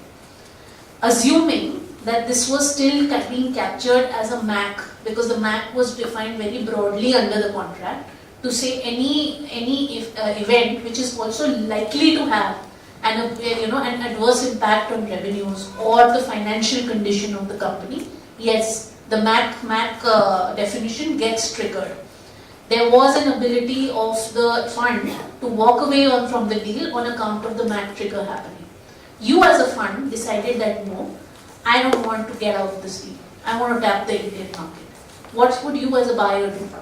I would still go ahead with the deal. One way is that you go blindsided to say that, okay, let it be, I'm going to still invest. No investor, no sophisticated investor would do that because they have their own, their own investors to answer to. So tomorrow their investors will ask you that, hey, you had a 100 crore notice, how did you invest in this company? How did you invest my money into this company? Right? So you would never know sophisticated buyer or an investor would just go ahead. What would that sophisticated buyer or investor do? They would say that, okay, there is a 100 crore notice. We understand that, you company will be able, you have a solid legal position, which is what has actually played out in the market as well, right? When the 100 crore notice was actually quashed by the courts, by the Supreme Court. And therefore the investor says that I have full faith in your argument, so I have done some sort of a fact check myself. At the same time, because nobody can predict what happens tomorrow, right? So at the same time, if you company still have to pay that 100 crore, 10% of that 100 crore is actually going out of my pocket. So to that extent, that 10 crore, you company, please pay me back if at all that indemnity, and we'll come to indemnities how it plays out. But usually what an investor will do in that case is that on account of these situations which are disclosed matters, will ask for specific risks to be covered as indemnities. So Tanvi, this may be jumping the gun, and I know you might come to it, but I just want to sort of, from what I have seen in deals when I work abroad, how common, I mean, I'm just talking on the risk factor, I know of that risk, maybe I don't appreciate how bad this risk could get later. So, in the Indian market, how often do we see sandbagging? Do we kind of see it in deals today, and because there's less jurisprudence around it, right? So I just want to know from a practitioner's standpoint. Yeah. So we see it a lot of times, especially when we are dealing with foreign law firms. Okay, yeah, and which we do all the time. So it's very common for foreign law firms to include sandbagging language, both from the perspective of seeing, from a buyer's perspective, what a sandbagging essentially means is that a buyer is basically acknowledging in the document that while I may have done, so it's actually both, so there is what you call as a sandbagging, and then you call what you have as an anti-sandbagging concept. So from a buyer's perspective, what you really mentioned is the fact that I may have done diligence, but I am relying solely on your warranties, right? And therefore, if something becomes untrue tomorrow, you as a seller cannot take the argument that you had full opportunity to do a due diligence, and therefore, to that extent, your knowledge is displayed.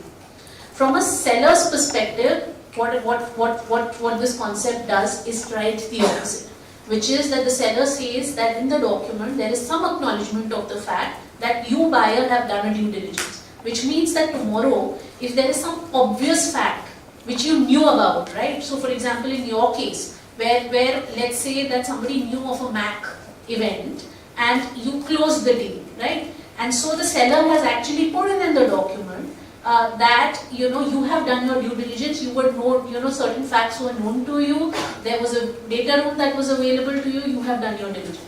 In that situation, can you as a buyer then take the argument that actually no, I did not know and therefore this should be a claim? And there is a very interesting case study actually on this particular point that we will deal with when we talk about indemnities. But these are the two concepts. To answer your question, Nemika, we do see it all the time when we talk and when we deal with foreign counterparts, and we as Indian lawyers heavily negotiated to basically not include either sandbagging or anti-sandbagging. So we just tried these documents because again there are legal principles when we talk about Indian law governed documents, right? And then in those situations we want to let the courts, decide the merits on their own rather than providing for anti-sandbagging and sandbagging language, which in any case, there are precedents where the courts will just disregard those provisions. Ma'am, just continuing on your gaming fund example.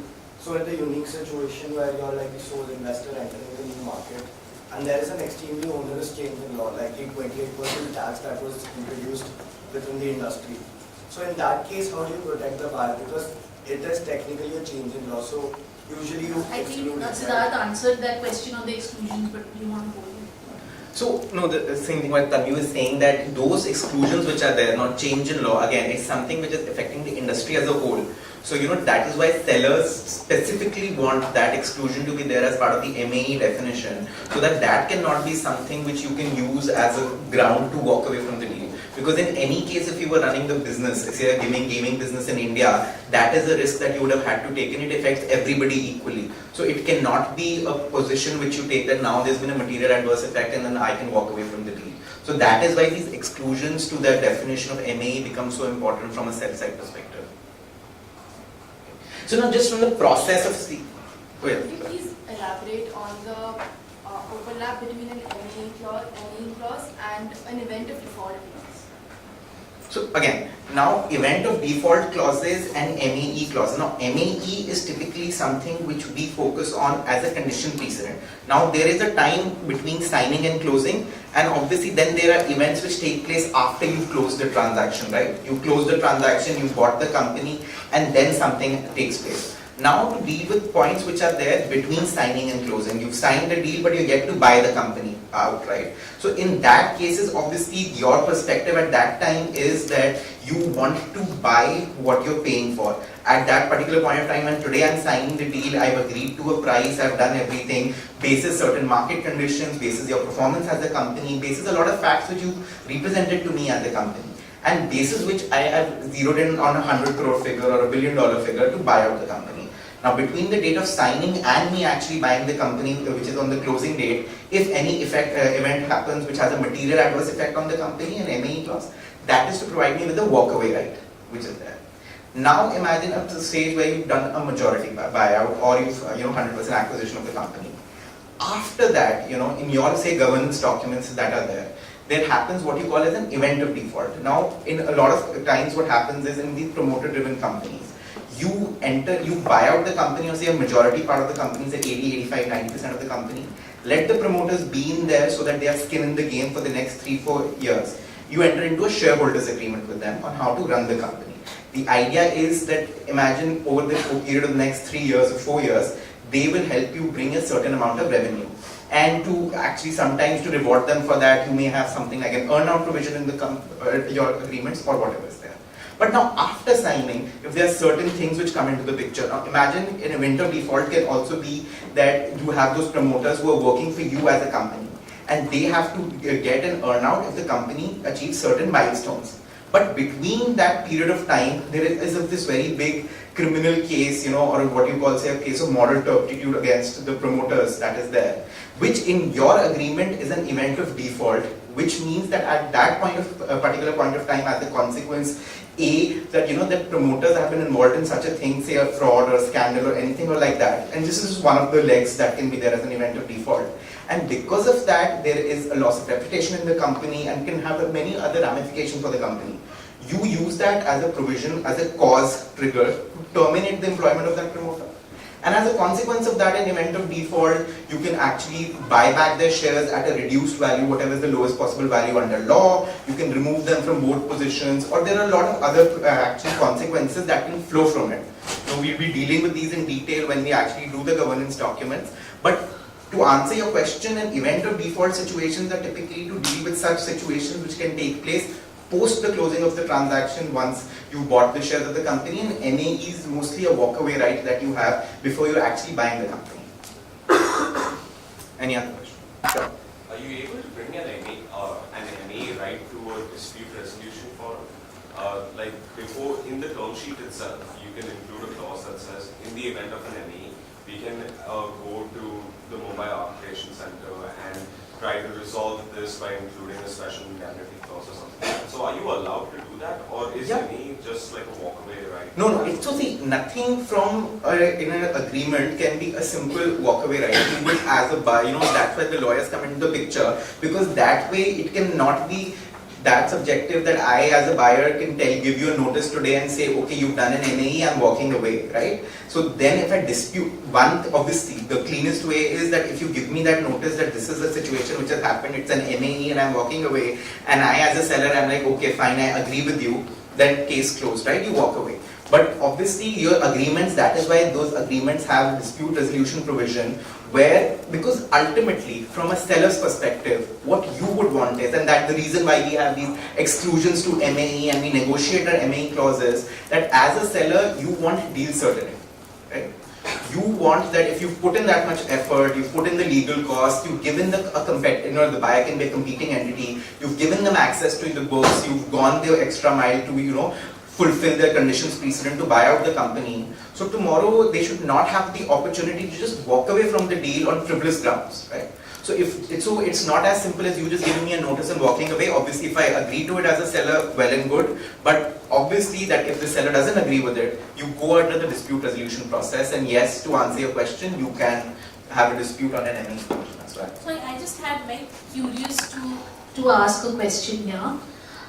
Do you think that a seller can force a buyer to close the deal? So let's say we have these structures, right? You have all these provisions to say that you've entered into a binding agreement that seller will sell, buyer will buy, subject to satisfaction of certain conditions. Seller fulfills those conditions. How many of you think that a seller can force the buyer to close?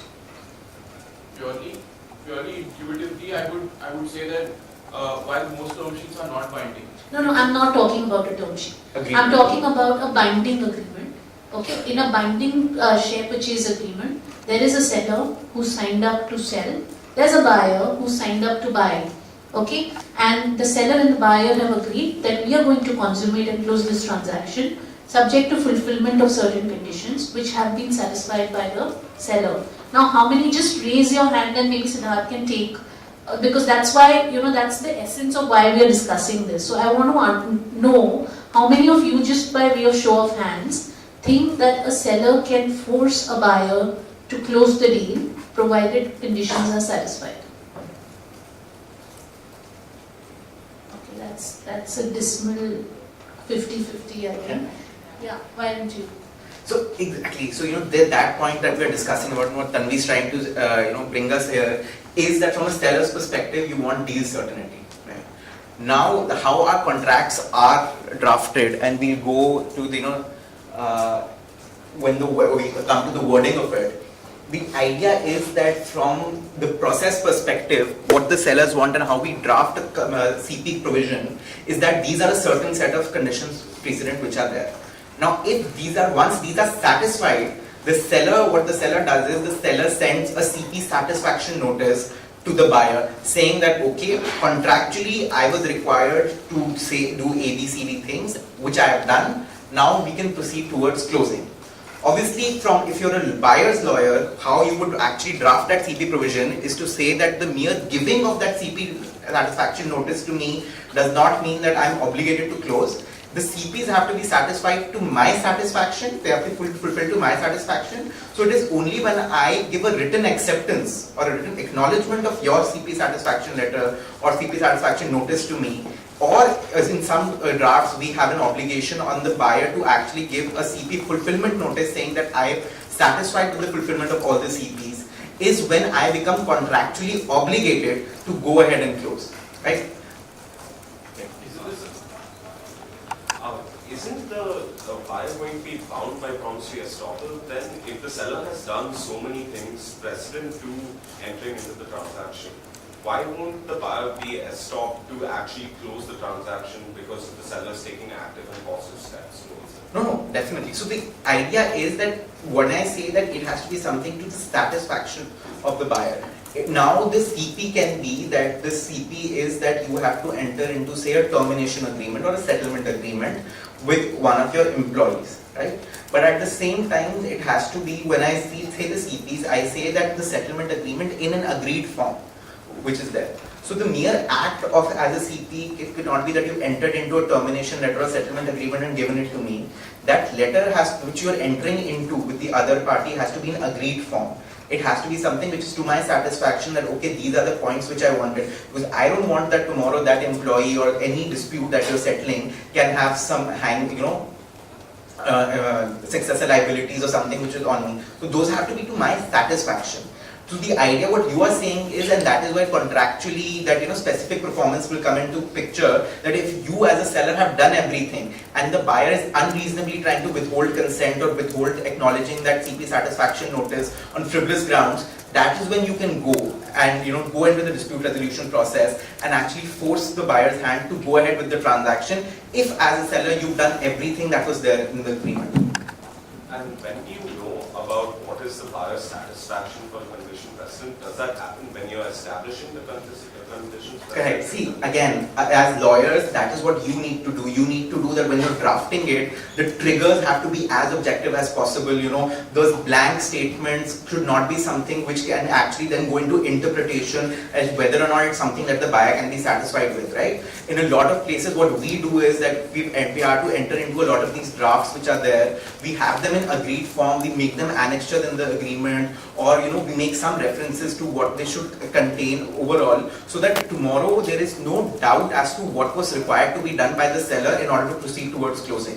So it then again comes like, that is where the lawyers come into the picture, and that is why you have to pay a lot of attention to a lot of these things while you're drafting them, so that tomorrow if there is a dispute, you have those objective triggers over there which the seller can easily prove in a court of law, saying that okay, I was supposed to do these 10 things, these was exactly how they were required to be done, I have done these 10 things, so now you can actually force the buyer's hand to go ahead with closing the transaction. I think on the contract itself, as per interpretation of statutes, contracts basically invite a strict interpretation, right?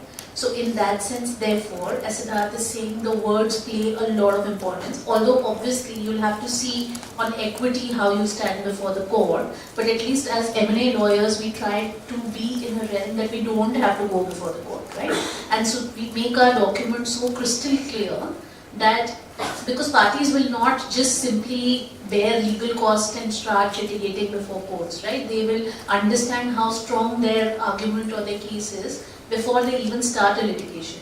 And therefore we try to make our document so crystal clear that actually, at least from our client's perspective or from the overall deal perspective, there is minimum ambiguity in terms of when can you say a condition is satisfied. So in your example, let's say, you have some broad language, and starts the buyer. Siddharth has a broad language to say that you have to procure a government or let's say a third party consent to the absolute satisfaction of the buyer. That's what your document said, and you signed up to it as the seller. Now when you bring in that consent from the third party, that has certain conditions. When you bring it to Siddharth, who's the buyer, Siddharth says that, oh, but this is not to my satisfaction, the terms are changing in this agreement. Because as part of the consent that you got, A, B, C terms have changed. So this is not to my satisfaction. Can you go before the court and litigate? Sure, court it has open doors.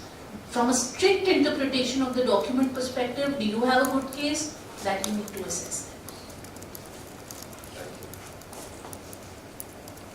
And just one more point to add, this is often, and when we are acting actually for the buy side and the sell side, we see this. Then a typical middle ground where parties have reached a stage where they signed up a document and they really want to do the deal, and which is where you will see there are some covenants. We've not covered it because they are like really finer details where we say that we will keep the buyer informed. So it's not like you will wait for the end of the cycle before you issue that certificate and give them proof of these documents. As and when you go along the process, CPs are getting satisfied, you are engaged, you will see representatives from both buyer and the seller side being constantly engaged, and usually you will actually keep them informed to see there are no surprises at the last day. So while one is obviously from a document standpoint, from a practical standpoint also, this is how it will really play out. And just quickly on what a clause should cover, and then we'll cover a sample clause when it comes to CPs. Obviously there has to be a deadline for fulfillment, right?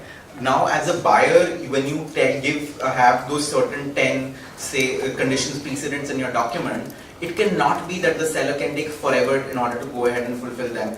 When it comes to business like this, at times money, right? So it cannot be a case, it doesn't make a business case if you actually take 6 months or 9 months in order to go ahead and fulfill all the conditions precedent.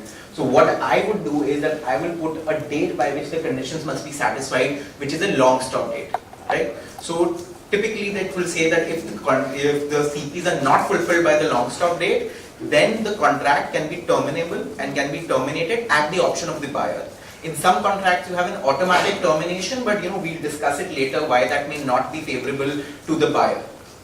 Right? Consequences of non-fulfillment, like we were discussing, if the CPs are not fulfilled by the long stop date, the buyer should have the right to terminate the contract and not just keep sitting if the seller is trying to drag its feet and not get the CPs done. Steps to fulfill the condition, the contract should specify whether either party has an obligation to procure the fulfillment of a condition precedent, and if so, how extensive the obligation is, right? So sometimes what we say is that in some CPs, typically, your regulatory CPs where you have to get governmental approvals, those sometimes can be joint conditions precedent because neither party can proceed with the transaction if one of the CPs is fulfilled. In some cases, there are certain conditions precedents which are to the benefit of the buyer, right? So if there are certain cleanup actions that you've said in the company as part of the conditions precedent, those are to the benefit of the buyer. So if tomorrow you've reached the long stop date, the buyer can take a conscious decision to say that, okay, these are 2-3 things which are not yet done, but it doesn't make that material an impact to me and it's something that I can get done once I buy out the company, then you can actually decide to waive those conditions precedents that are there. We'll just go through a sample provision over here now. Now, if you actually see, so again, the idea is that, things which are highlighted in red are the words which we actually, while drafting, need to focus on. So the CPs have to be fulfilled to the full satisfaction, which is there, unless expressly waived or deferred in writing by the buyer in its sole discretion. Right? So obviously a lot of these conditions precedents predominantly are for the benefit of the buyer. So the buyer has said that these are the 10 things that which you need to do before I buy the company. So if, again, like I was saying, the buyer has the right to waive them off if they feel that, okay, we can proceed towards buying the company without you having actually done these conditions precedent. So now the seller has to undertake to ensure satisfaction of the condition precedent as soon as possible and in no event later than the long stop date, which again brings in the long stop date construct. You cannot endlessly be working towards me for fulfilling those conditions precedent. There has to be an end date by which the seller has to be obligated to get things done. Now the seller should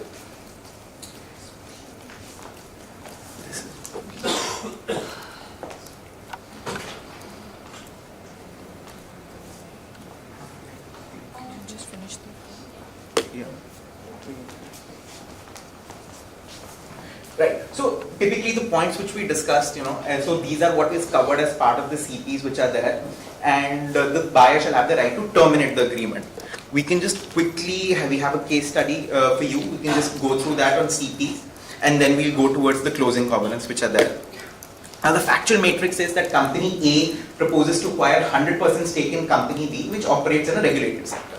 So obviously one of the conditions precedent for the completion of the transaction was for company B to procure a prior approval from the sectoral regulator for completion of the transaction. Because we've been discussing a lot of pharmaceutical deals, so it is again approval which you get from the Department of Pharmaceuticals to go ahead and buy the company. Now the transaction documents had a prescribed long stop provision. So it was said that if you don't get that, because typically if you see the SOPs, which are the standards of procedure, which are the statements of procedure, which are there, which are for DOP approvals or a lot of the FDI approvals, you have a 12-week window within which the government authority has to revert to it. So typically say, invariably they come back with some queries and all, you take a long stop date of 6 months. That if, come what may, the approval should come within a period of 6 months. You have that in your agreement. Now after you've signed the document, company B gets this very nice offer from a competitor of company A, right? So now they want to find out a way to wriggle out of this agreement. And what they do is they drag their feet on the governmental approval to ensure that the long stop date is breached and then the agreement can be terminated. Now imagine it's a case where the agreement says that it will automatically terminate if the long stop date is breached. So what are the options which the buyer has, right? Now, if the buyer can blatantly see that the seller is not doing anything in order to go ahead to fulfill the conditions precedent, because like we were previously discussing when we were looking at the clause and how you draft it, that is why you say that they will in good faith work as soon as possible in order to try and fulfill the conditions precedent, and you put in all that language, those good faith obligations on them to put in best efforts in order to get the CPs done. So now if the seller is not doing it, then does the buyer have an option to actually go ahead and obligate them to fulfill the condition precedent? I don't think that they should have an obligation to fulfill the conditions precedent just on that basis, because you haven't entered into a contract just yet. This is post execution of a binding agreement. So let's say you have a share purchase agreement. That share purchase agreement has a condition precedent, and the condition precedent is to procure this governmental approval, and the seller has a competing offer with a 10% premium to what it has agreed under the share purchase agreement. So it wants to basically go with some other party and sell its asset for a better premium. Can it not fulfill CP and wait for the long stop date to expire? And again, this is a live case that we have worked on, so we've just taken it from there.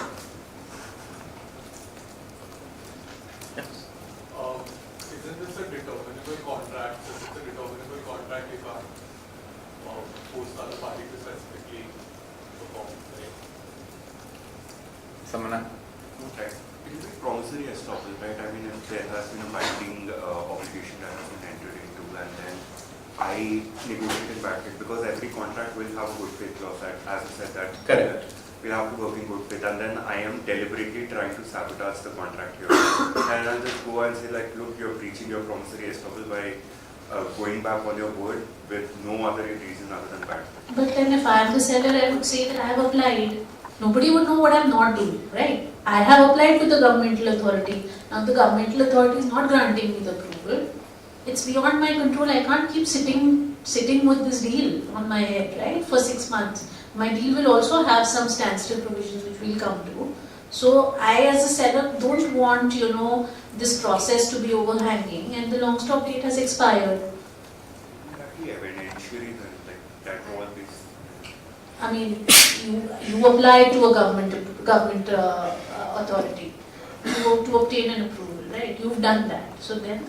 But is the mere filing of an application to just satisfy your best efforts in regard of your good faith obligation?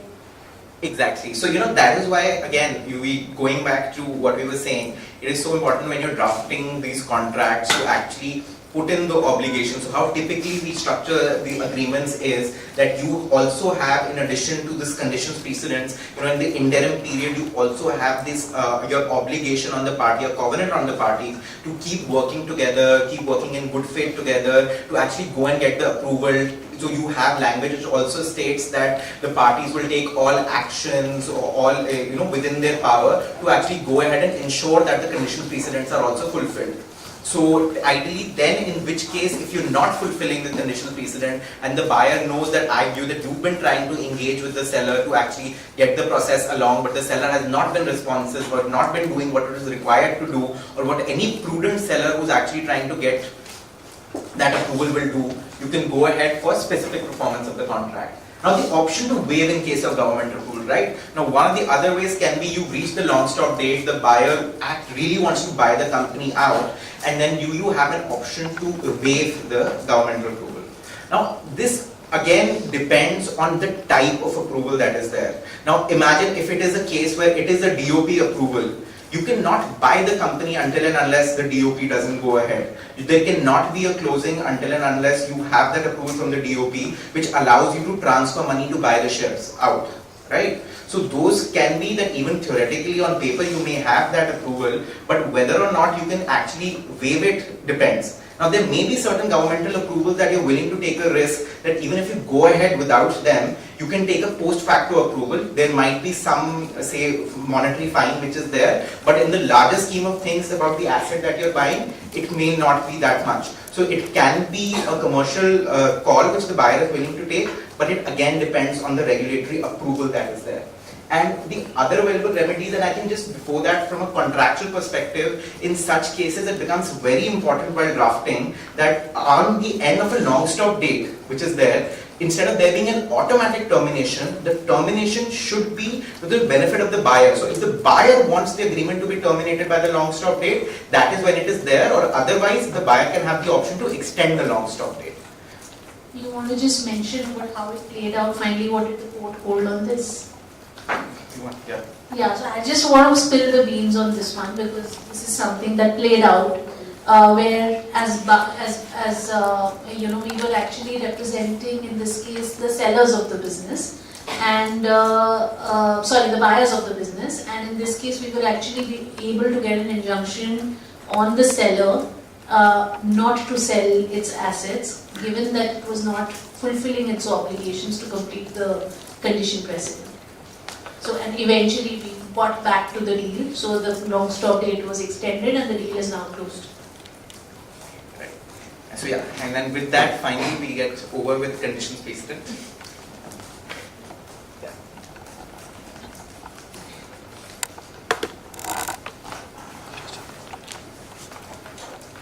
Okay, so we've been, sorry. So the court decision was primarily based on bad faith, or was it? Sorry? What was the court's reasoning in that? Did they say that this is bad faith and you just need to... So court didn't go into a lot of reasoning, except it was an interim injunction, in which case therefore, that brought basically the seller back to table. Not very specific to conditions precedent, but in cases where we see that there has been no efforts by one of the parties to actually file the merger application of sorts, are we also going to be touching upon non-compete clauses? Yeah, we have that actually. We do have non-compete. Again, drifting a little bit away from conditions precedent, where there is a case of, say, non-compliance. In your experience, how often have you seen a company fresh start scheme being opted for, and them just a company fresh start scheme where essentially they just pay a fee for their non-compliance and file the documents, in that standard practice that we often see across industries? At least, I've never seen it happen. To say that I have found a diligence issue and then I have asked the company to file for the scheme to fresh start, I've never seen that as something being done. Ma'am, can this issue that we seller can it also be solved where you are restraining them from the breach of an agreement that they cannot enter any other office? Exactly. So in this case, for example, if you get some evidence of the seller engaging with a third party and you have a covenant not to shop around, then that is a ground to basically seek an injunction. In fact, that was also one of the grounds that our buyer took in this particular action.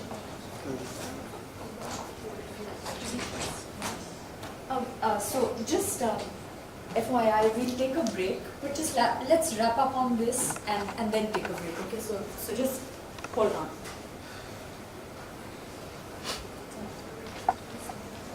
The system also needs a break.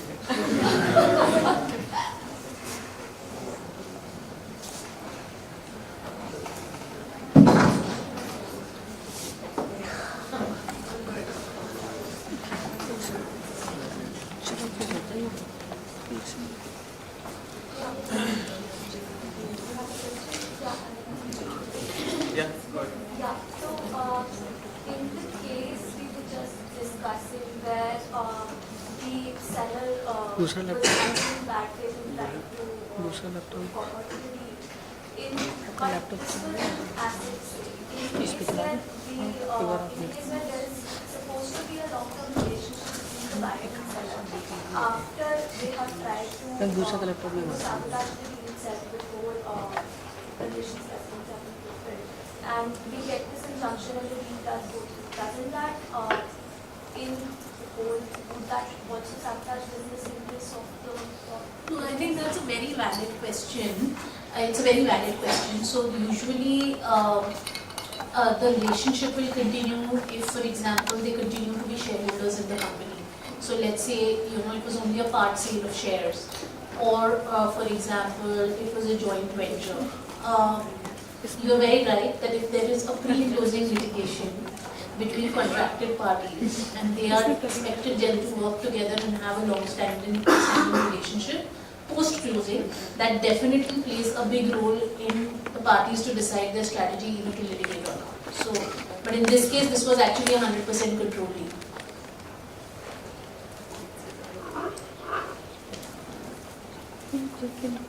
Yeah. I think we can all take a break, short 5-minute break. We'll figure this out by then, and you guys can grab a bite till then. ये वो क्या है?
Hi.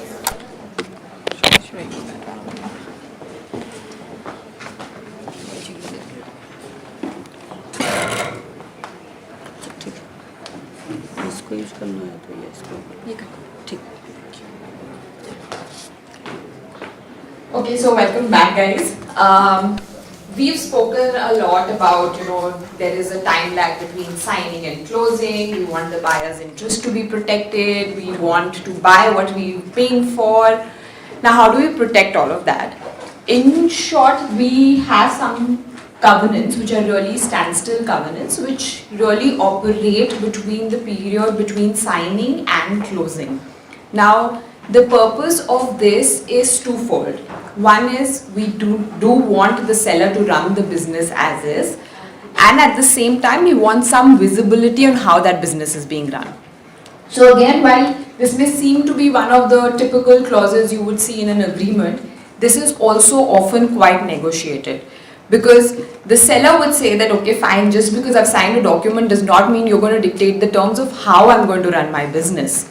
I still have business to do and I can't be coming to you for consent for everything. And the buyer would say that, okay, to the maximum extent possible, I want visibility on how you're doing it because 2 months down the line, I'm going to be running that business. So you can't really go ahead and let's say take on liabilities worth 10 crores in these 3 months. I'm not factored for that. You can't just go ahead and increase employee salaries out of turn because that's going to be a recurring expense I'm going to have to bear. So we come up with these covenants which really set the rules for the business to be run between this period.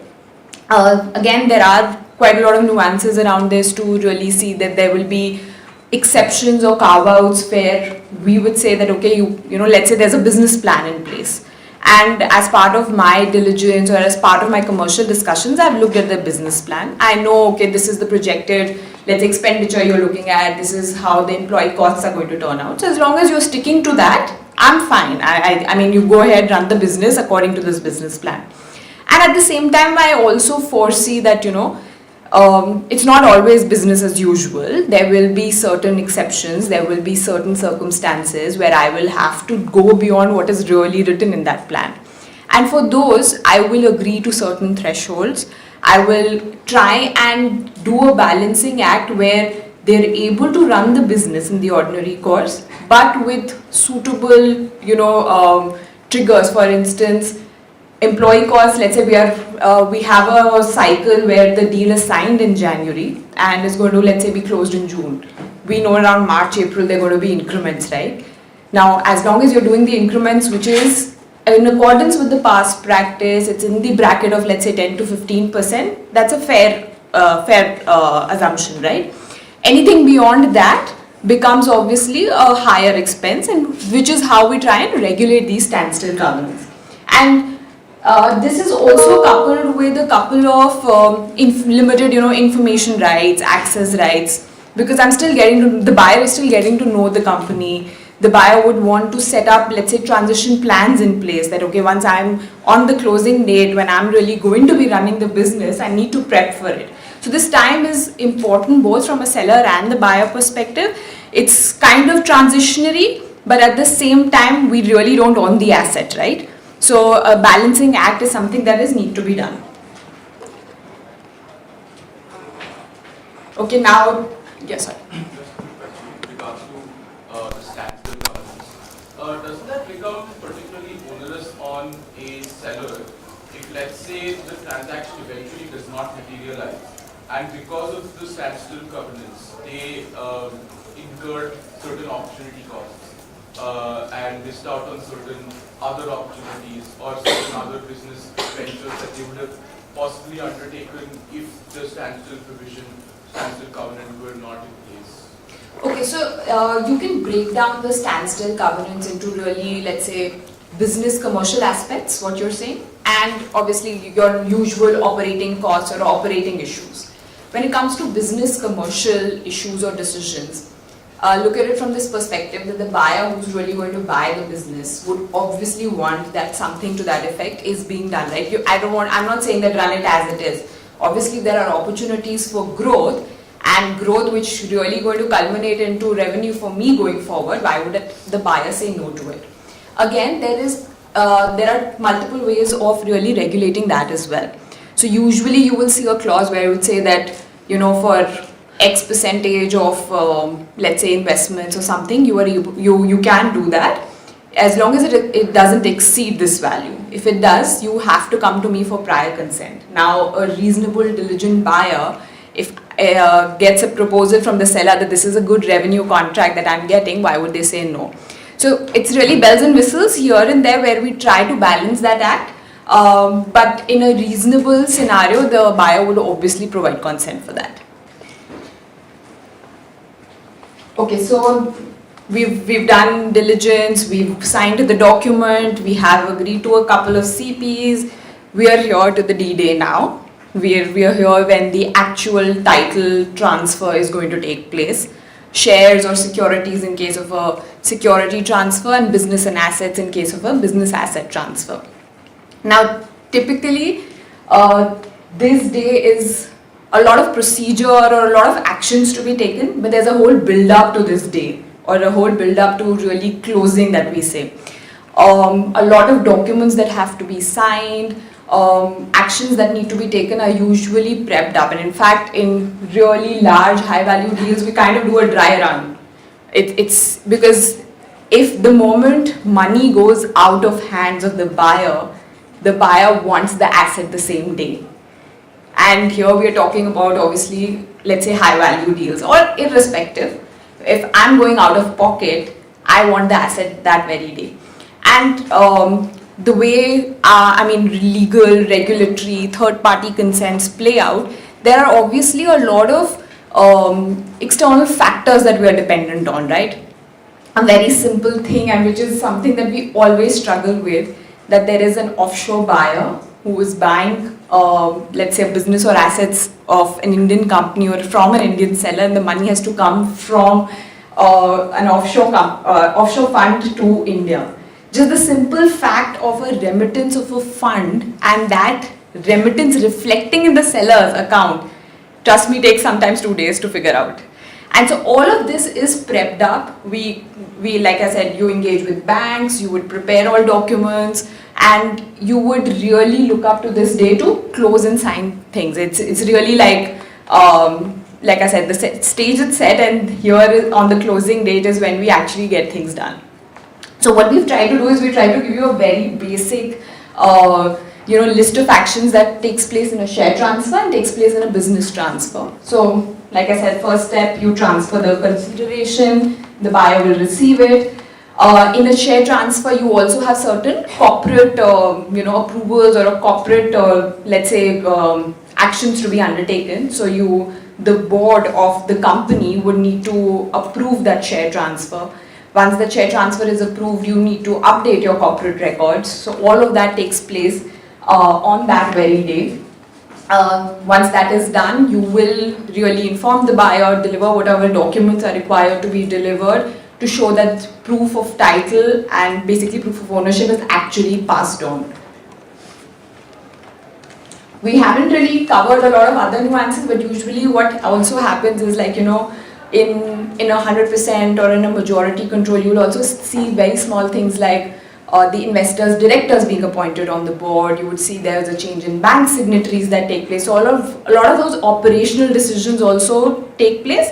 It's always usually pre-agreed, but yes, the action of approval takes place on that day.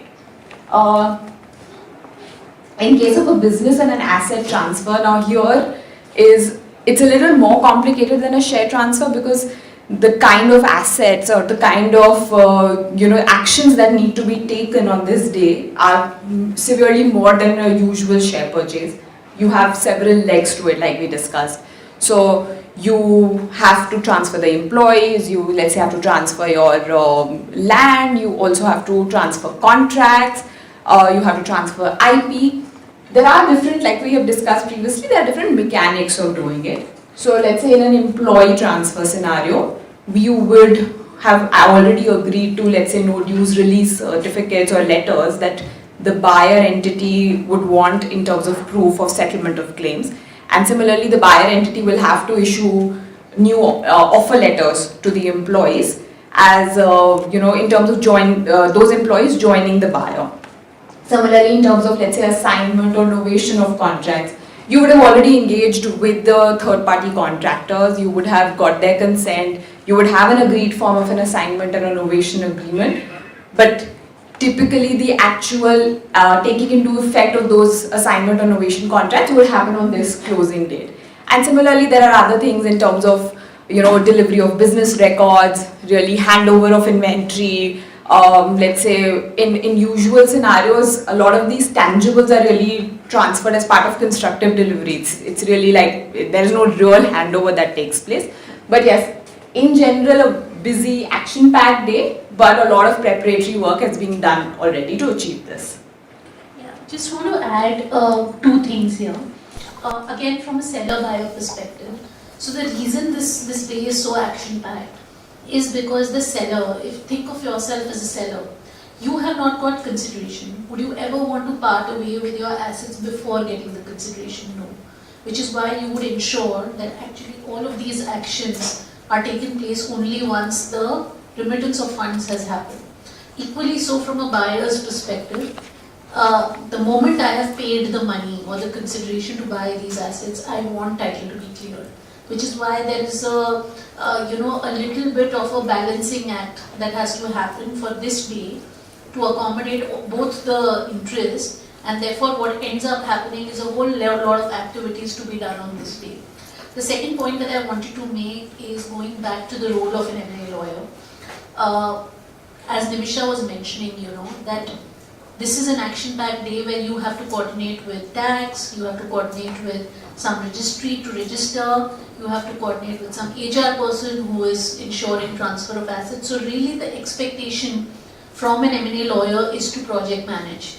You are literally there. So if something goes wrong with the closing, it's usually the lawyer's neck on the line, right? So which is why now, rather than just thinking of yourself as somebody who's a draftsman and who's a negotiator, it's basically what is expected of an M&A lawyer is to get the deal done and to do it in a way that you are project managing the entirety.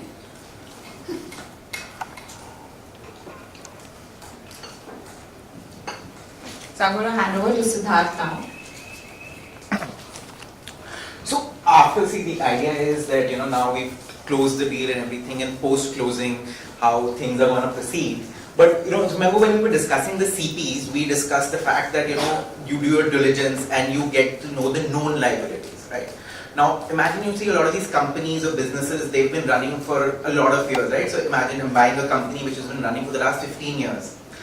Diligences typically come with a look-back period of, say, 3 years or 5 years, right? So it is, I have never seen a transaction where, we've been asked to diligence a company from day one. It's not even possible in most cases. The companies may not have records of what all has happened, but there still may be skeletons in the closet, right? So there may be things that you're not aware of. So those are the unknown liabilities that are there. Now what these representations and warranties will help us do these are the statements about the business at a particular point of time. I have seen and I have done a diligence on the company, and and obviously a diligence is also a lot of you see what's shown to you, right? So it comes with its own set of limitations. So what these representations and warranties then help us with as lawyers is to give the buyer that kind of protection that these are the statements about the business at a particular point of time. Typically, and we'll discuss about the timing perspective, you get these at signing of the transaction, and these are repeated to be true at the closing of a transaction. Now what will this mean?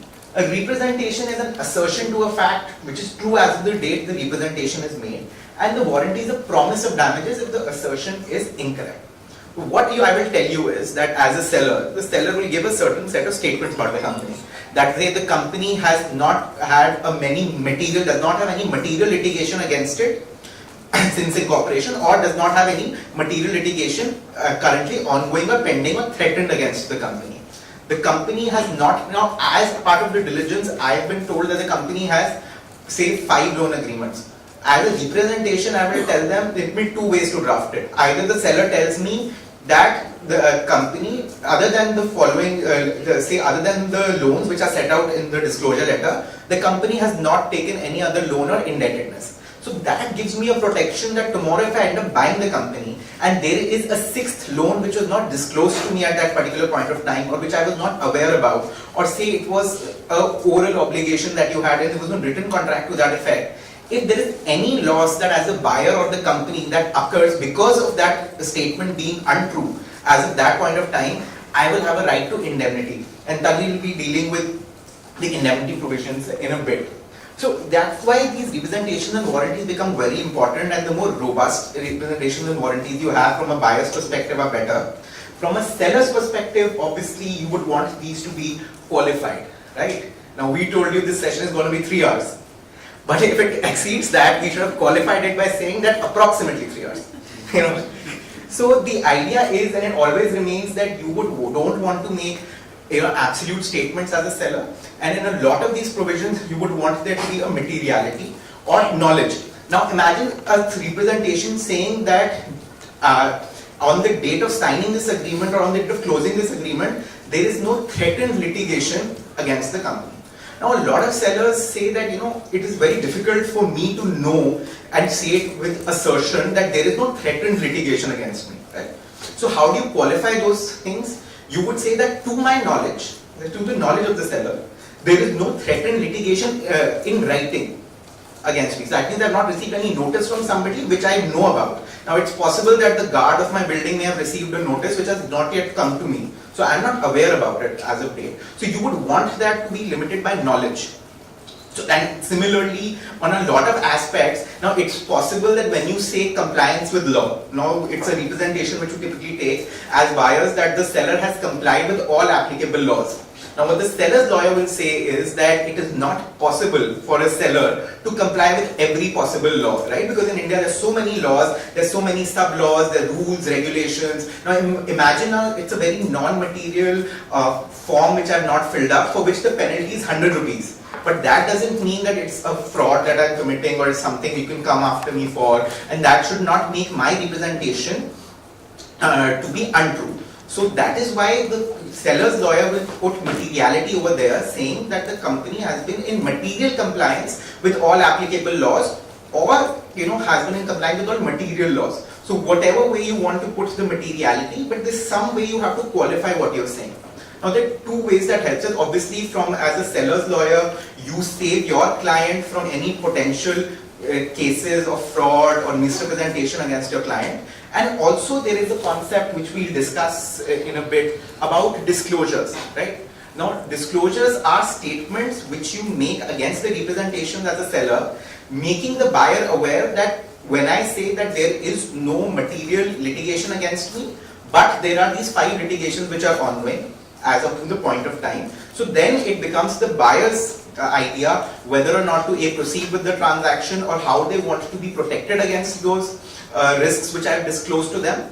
Typically any disclosure that the seller makes qualifies the warranty, and thereafter the buyer cannot sue the seller in case there is any loss on account of those disclosures which are made over there. So sometimes you even qualify the statements in order to make sure that there is not this very onerous or large scale disclosure exercise that the seller has to do, because if I say something like I've been in compliance with all the laws, then I'll actually have to start making a disclosure schedule where I'll have to disclose even if there was a traffic violation some time back or whatever that was there. So it becomes a very onerous exercise for the seller to also do. That is why you only disclose against a statement which says I have been in compliance with all the material laws and has been in material compliance with the laws. So that will also help reduce your disclosure exercise. The other question is, who are the warrantors? Now as a buyer, sometimes what will happen is that the sellers who are selling, and a lot of time what happens is that you have this very big company, this foreign company which is part of some multinational group which just has 3 subsidiaries, and those subsidiaries own the shares that you are buying in the company, right? Other than the shares that those companies are selling to you and the money that they get from it, they do not have any other asset. They were merely holding entities which were in place, right?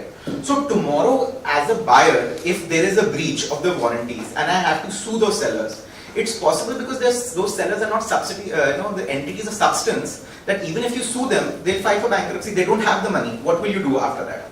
So as a buyer, you will always want that the representations and warranties are backed by what you call as entity of substance. Somebody who can actually foot the bill when you send it to them. Because you can do anything, you can send them a 100 crore bill, but if they don't have even assets worth 5 crores, how will they pay you back, right?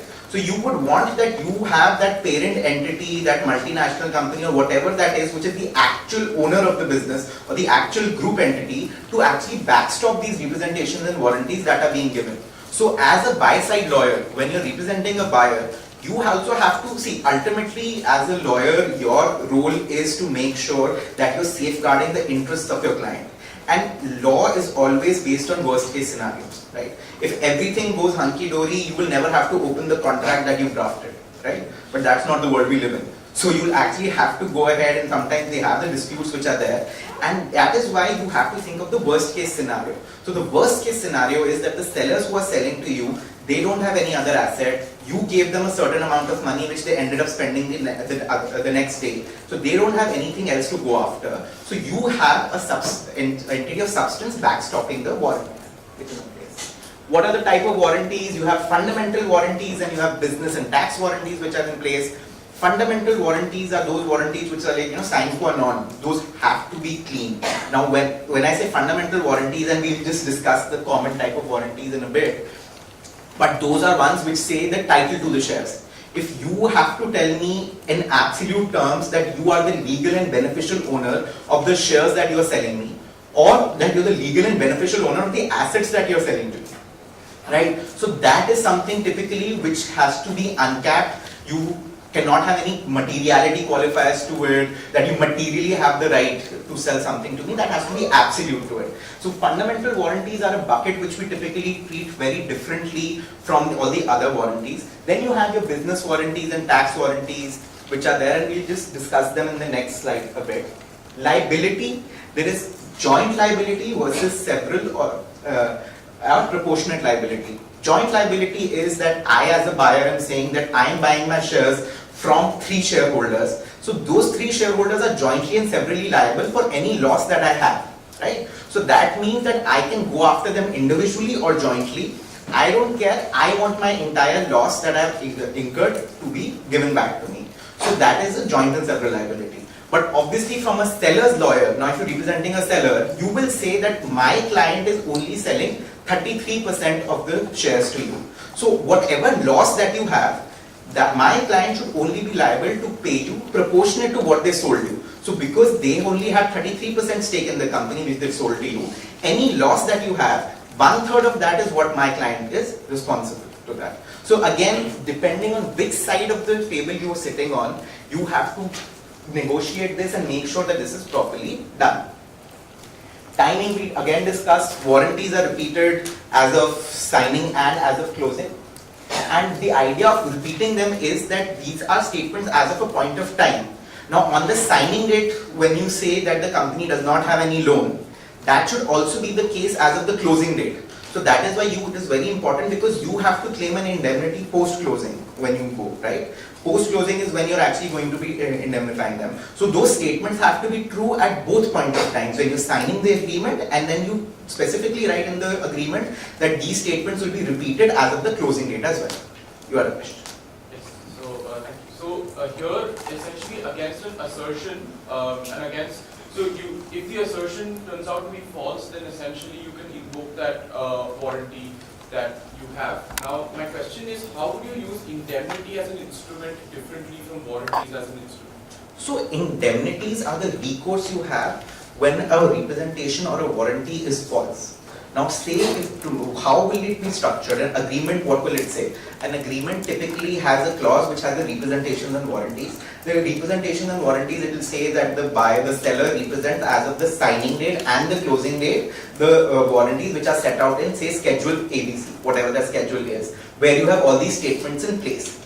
Now, after that clause comes the indemnity provision. The indemnity provision will say that, now see, whoever the warrantor is, now imagine if the warrantor are the sellers or the parent company of the sellers, whoever the warrantors are, say X and Y, hereby, they covenant that they will indemnify you, hold you harmless, etc., etc. The buyer, their affiliates, etc., for any loss that you incur on the breach of the following. Now, as part of whatever the triggers which are there for which indemnity can be there, you would have one trigger which says breach or inaccuracy of any representation of warranty. And that is how, on basis of that breach, for any loss that you incur, you go for an indemnity. Right? So a warranty is a promise to indemnify if certain events are triggered. Correct. Basically, exactly. Damage or indemnify. Yeah. Is there any obligation on the other party to check whether the representations made are true before relying on them? So you do your diligence, correct? To the extent you've done your diligence, you have whatever is there, correct? Then to that extent you have disclosures. So the obligation of the buyer is that you have a disclosure letter as a seller. You disclose to me whatever needs to be disclosed as part of that disclosure letter, and whatever you disclose to me is what I'm aware of. But if you are saying, if the representation says that there are no outstanding loans or indebtedness against the company, right? And your disclosure letter sets out 5 loans. I am aware of those 5 loans. But if there is a 6th loan, you did not tell me about it, and you are the one who's supposed to be aware of it. So that is not a qualification that is there. Then we also have that sandbagging clause which Tanvi and Nimika were talking about, which basically says you have that sandbagging or anti-sandbagging clause, which says that you are, to the extent you're aware of something, it's only to the extent it's disclosed in the agreement, etc., that I'm aware of something, and the very fact that I've done a diligence should not be held against me. So that is why you have those sandbagging, and from the seller's perspective, those anti-sandbagging provisions also in place. Sorry. Yeah, I just wanted to also, just sort of refer you to section 17 of the Contract Act, because that talks about what is fraud, right? And in some ways this is linked, and we're going to talk about it. But the important point there is the explanation to section 17, which talks about, mere silence, let's say, not being fraud, other than where there is a duty to disclose, right? And that's the key here. So for example, if as a seller, you are representing the fact that you're agreeing to the fact that the buyer is buying your business in reliance of the warranties, and you have a disclosure construct built in, inherently you had the duty to disclose. And therefore, just by saying that I kept silent, and the buyer in turn has the obligation to verify that my warranties are true or not, will not form, will basically not satisfy that requirement, of a good faith duty to disclose. When we talk of materiality, how does the agreement generally define materiality? Like, how objective is that standard? Is it a pecuniary standard, or what is the basis of defining materiality? Again, so that is again a negotiated concept. So typically from a buyer's perspective, a buyer would prefer actually defining materiality, which is in place right from to a monetary threshold or something, so that when the seller says it's materially in compliance, we all know what they mean. But what mostly happens is that you have an undefined term materiality which is there, without actually going into the definition of that, and then the parties leave it to the arbitral tribunal or the courts to actually see, given on a case-to-case basis, whether something was material enough for the transaction or not. So, with the LODR amendment in July, there's some direction to what this materiality could be, right? So, 2% turnover or 2% of net worth. Do we see some sort of standardization coming with respect to materiality in this in the agreements as well? So, at least in most of the agreements that I have seen, we still go for an undefined materiality, because again, materiality would be different from a business to business perspective, will be different on the scale of the company as well, right? So that monetary threshold, and a lot of time material may not just be on monetary terms. You may go ahead and define something on monetary terms, but if something has a reputational impact on the company or some other impact which may actually say decrease the value of the shares of the company, or any, a lot of those things which are there. So it is very difficult that way, because that's why you avoid going into the definition of it, because it's not like if I put those 3 objective standards and that's the start all end all of it. So in most cases what parties do, and if you've seen something differently also, but they go for an undefined term and leave it to the courts to actually figure out that given the case and circumstances at hand, whether something was material or not. Right. So just moving on to the common types of representations and warranties that are there in every bucket. Yeah. With regards to the timing, there was also, as well as both warranties are not to be repeated, what would be the kind of warranties that are repeated? No. So the question was that what are the repercussions if a warranty is not repeated, right? You have an agreement where the warranties are only given, the representation of warranties are only given as of the signing date, right? Now you had a long stop period of 6 months which was in place. So your representations and warranties are only of signing, and after 6 months you ended up buying the company, right? Now tomorrow, what say again a litigation comes up, you try and invoke arbitration saying that, oh, I have an indemnity claim. But what the seller will tell you was that this litigation originated after we had signed the agreement, and say just 1 month before signing, right? Now because there was no obligation under the agreement for me to make a representation as of closing date, it was not something that was informed to you, and for that you do not have an indemnity claim in place. So I think it's important to understand why we seek warranties, right? So the reason that you seek warranties is, of course, it's the most important tool of risk allocation, right, between the seller and the buyer. So from that perspective, and when would you usually allocate risk? You would allocate risk when the money has changed hands. When I as a buyer has paid the seller, and the seller has got the money, in which case it will say that, okay, prior to this date, this business or the company which you bought was under my watch, so therefore prior to this date, liabilities are mine. As a buyer, you would say that from this date, I'm taking over this company or the business. So prior to this date, given that this was in your watch, you bear liabilities. Post this date, any liabilities that come are mine. Right? That's a basic principle, right? Logical principle. Now, the question really comes is that, let's say for that, because you're relying on certain statements regarding the qualitative aspect of those assets to enter into the transaction, therefore there are 2-3 things in terms of risk allocation that you bear in mind as a buyer. Firstly, you see that the value of the asset or the value of the company is intact, and therefore because I am changing hands in money on the day of the closing, therefore I want to make sure that the value is intact, and therefore I want the seller to repeat those statements or assertions on the day of the closing that indeed the situation is the same as on the day on which I signed the deal with. So number 1. Number 2 is also to invite disclosures, right? And this is quite important, because if, for example, between signing and closing things have changed, right?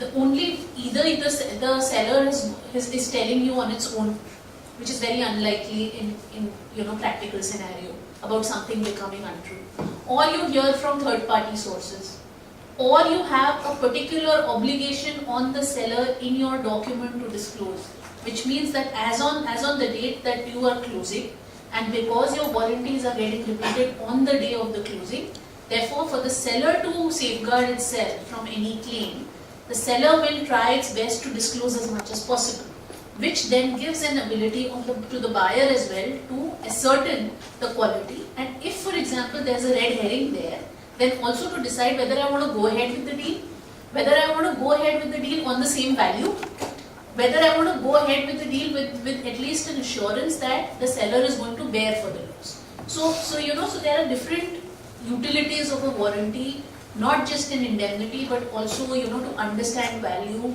to understand whether the deal itself remains the same as it was at the time that you signed up to. That's it. And I think one of the things when you're drafting an agreement is also how all these provisions are not to be seen in silos and how they all interplay with each other, right? Now, like I was telling you, Tanvi was saying that there may be changes in breach of representation warranty between signing and closing, right? Now your warranties are true as of signing and as of closing. But you would also want to know if those warranties, if there is any breach or inaccuracy between signing and closing. How do you cover that gap? You put an interoperating covenant in the agreement which says that as soon as the buyer becomes aware, the seller becomes aware of any breach or inaccuracy of the representation and warranties, they are supposed to tell the buyer about it, right? So that's a very important way about going about it, that everything has to interplay. So you cannot have all these provisions which are there in the agreement, they can't be in silos. And when you're actually drafting it, you have to see that, okay, you have one obligation over here, but can you have a standstill standstill obligation also. Now the other thing can also be that you have these standstill obligations which are there. You have this last set of standstill obligations, the interoperating obligations that you have. But how do you make sure towards the end that those have been satisfied or there's not been any breach? Or if there was a breach of those standstill obligations, will you still be obligated to go ahead and close the agreement? Then you make the fulfillment of those standstill obligations itself a CP. You make it a CP that the buyer will give you a representation, a statement to at the end saying that it has been in compliance with all the standstill obligations. So that tomorrow if they actually, if they give you that letter and they have breached the standstill obligation, then it's fraud. And you have those other remedies which are there. Or if they're not able to give you a certificate which says that there's not been any breach of the standstill obligations, you don't have the obligation to go ahead and close the transaction. So it's very important while drafting to make sure that one thing which you're trying to cover for is also covered in many aspects which are there, and they all have to interplay with each other. It cannot be drafted in a silo.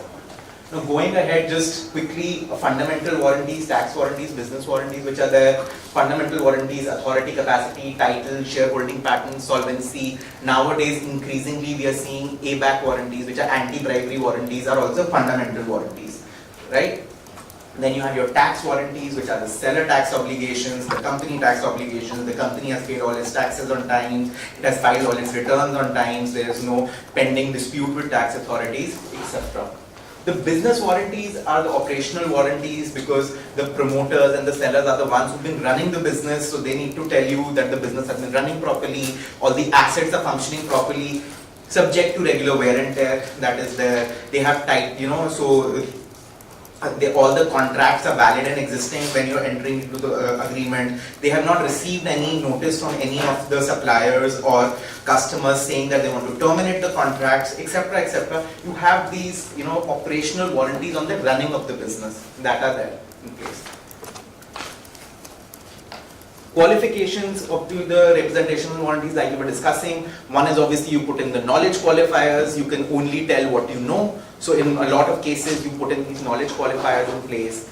You have the disclosures which Tanvi was talking about, and we will discuss about it a little more in the next slide. But the idea is that you obviously have to disclose as a seller, and it is good for a seller's perspective also to disclose as much as possible because A, it reduces your liability and reduces the risk of there being a claim for fraud or misrepresentation against you, and it qualifies the representation and warranties itself. Materiality thresholds, you put in materiality wherever possible.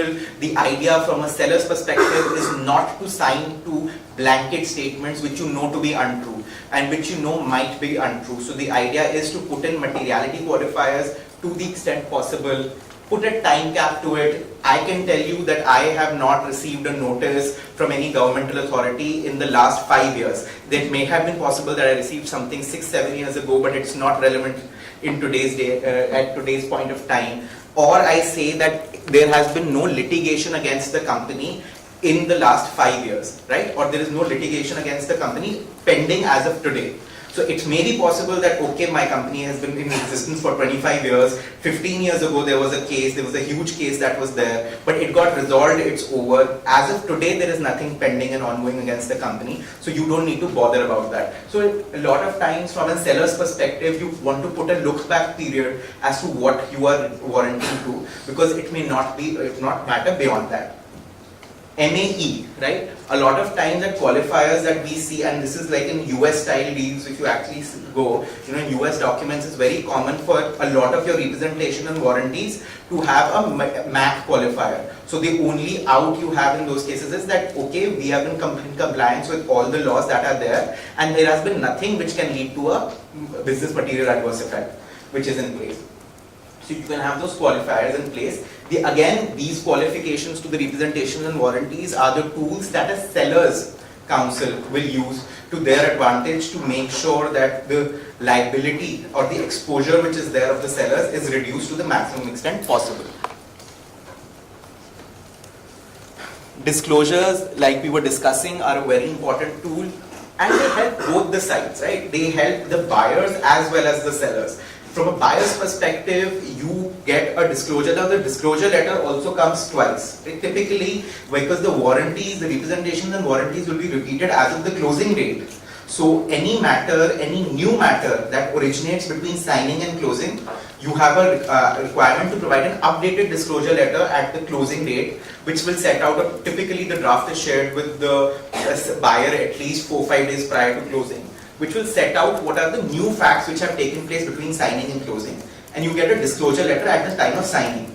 Now, when it comes to the disclosure letter, because you get that before you sign the agreement, if you find a disclosure that is that makes you uncomfortable as a buyer, or that is, was something that was not disclosed to you as part of the diligence, you always have the option of walking out of the deal at that time because you don't sign the document, right?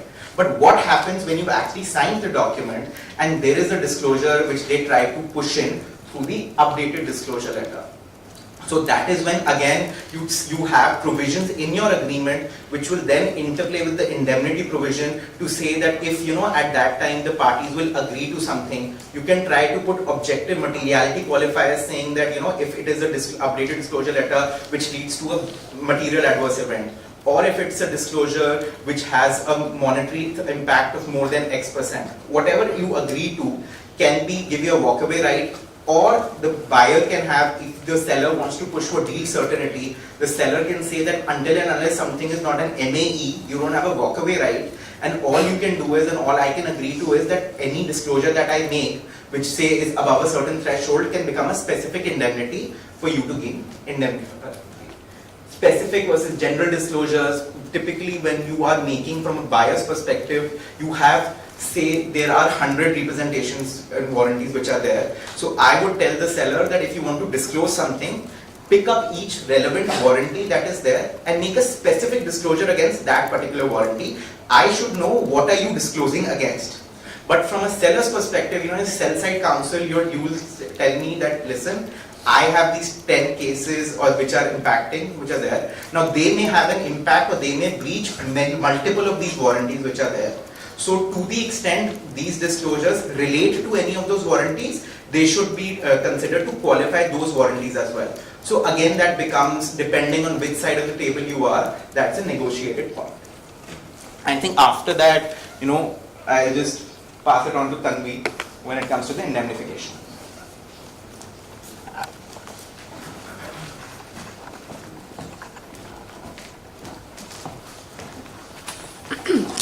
So I think we have overshot, but I'll try to, to make it interesting and a little more concise for you. So we talked about warranties, we talked about, signing, so there's a certain set of warranties given, closing, certain set of warranties given, certain disclosures given, sellers not liable for the disclosures, everybody's happy, they close the deal. Okay. Then you have, let's say 1 year down the closing of the deal, the buyer, the buyer in some ways finds out that actually a big contract that was represented to be valid was not with the company at the time that I bought the company. Which means that I think one of the examples somebody took was that 10%, there was a contract with 10% of the revenue and the contract was not valid. So let's say 1 year down the line you find out that, or let's say a couple of months down the line you find out that the contract was not valid at the time that I signed up the deal or closed the deal. Now what will happen? There is a loss, right, in that sense. There is a loss in terms of the value of the asset that I have bought. I may have paid consideration based on an enterprise value, based on certain multiple of the revenue, of an actual revenue of that particular company, but actually the revenue was not as much as stated and therefore the warranty is untrue. So what happens really? We said that if there is a breach of a warranty, then the recourse is an indemnity. What is an indemnity? An indemnity comes into play, as I said, post-closing. Therefore, for pre-closing matters, if on certain counts, and we come to those counts for which indemnities are given, if there are triggers and losses caused to the buyer will have an ability or a recourse against the seller to make good the loss caused. That's essentially what an indemnity is. So an indemnity is basically a promise to make good the loss caused to the affected party, to bring that affected party in the same position had the loss not occurred. Right? Simple terms. Going back to the principles of Section 73 under the Contract Act. right, which talks about liability in case of a breach, damages being the recourse for breach of a contract. And in some ways, as a general principle, the way commercial documents have evolved, a lot of it draws from those common law principles of what a loss is. And I'll come to what a loss is. But before going into that, key questions, right? What should the buyer have a recourse for to the seller? Firstly, only for pre-completion items. Post-completion items, risk has passed to the buyer. For what all items pre-completion? Number one, obviously, breach of warranties, we spoke about it at length. Violation of any law. This is quite common in situations, because usually there is a law, if there is a violation that has occurred, and especially when you talk about share purchases, and it's a continuing default, sometimes buyer are able to negotiate a position where the indemnity is also for any violation of law. Past liabilities and pre-closing actions. So some of these past liabilities will get captured by way of breach of warranties, especially in case of business transfers. Okay, where business transfers, there's this, there's a very distinct line drawn on the sand in terms of who is going to bear pre-completion and who's going to bear post-completion risk. And therefore, what usually buyers say is a blanket sentence to say that any pre-completion liabilities are to the account of the seller. In a share purchase deal, because you are talking about ownership of shares, therefore largely the recourse is based on breach of warranty rather than saying any liabilities, because they are more in that sense evolved in a manner that there is some element of equity risk involved when you're buying shares, right? So it can't be in some ways that insulated a deal for a buyer to say that anything which is pre-completion I'm going to have a recourse against the seller. That's not market, because when you're buying shares, you're buying shares with some risk involved. Then we will talk about fraud, but fraud is usually, as we all know, under contract law, that it vitiates contracts, right? It vitiates anything in the contract. So therefore, if there is a fraud element, then usually it is treated separately. So why do we think indemnification is necessary in addition to any other remedies or the warranties per se? I think somebody did ask a question some time back, that if there is a warranty breach, then I will simply just go and seek damages under the Contract Act, right? So why do I need indemnities? Yes, that's right. You could have a situation wherein certain warranties are given and then you have recourse under law. But the reason that you provide for an indemnity is that indemnity itself is considered as a separate contract under the agreement, which means that you have contracted out of the principles of section 73 purely, and you have provided mechanisms of recourse, which means that you have provided for who's going to indemnify, who are you going to have recourse against, that is, what are you going to have recourse for. So if you look at section 73, section 73 talks about reasonable forcibility, right, as a doctrine. So therefore what you can claim for damages in case of a breach is what was reasonably foreseeable by the parties contracting to that contract. Whereas when we talk about this kind of a commercial contract, it's not as simple to say if I'm putting whatever amount of money, whatever consideration, that I'm going to simply rely on that legal principle and then assess what was foreseeable or not. I would want to mention very particularly and objectively in the document that for item A, if there is a breach, what will I be covered for? For item B, if there is a breach, what will I be covered for? What will I have to prove? And then how will the recovery happen? So therefore the next thing that an indemnification clause does is also determine procedures and processes. So usually an indemnification clause, in addition to just mentioning what is the indemnity for, will also mention the process. So it will say that if there is a claim, the indemnified party is going to notify the indemnified party. Number one. Now, indemnified party will have a period of time to look at the claim and respond back on its agreement or rejection of the claim. If it has not responded, then what happens? If it has accepted the claim, then within what amount of period of time the claim will be payable by it. If it has rejected the claim, then how will the parties resolve it? Through the dispute resolution clause under the document. What happens if there is a third party claim? If the indemnified party gets a claim from a third party, it will not wait and sit for discussion and agreement on the claim with the indemnified party, with the indemnifying party.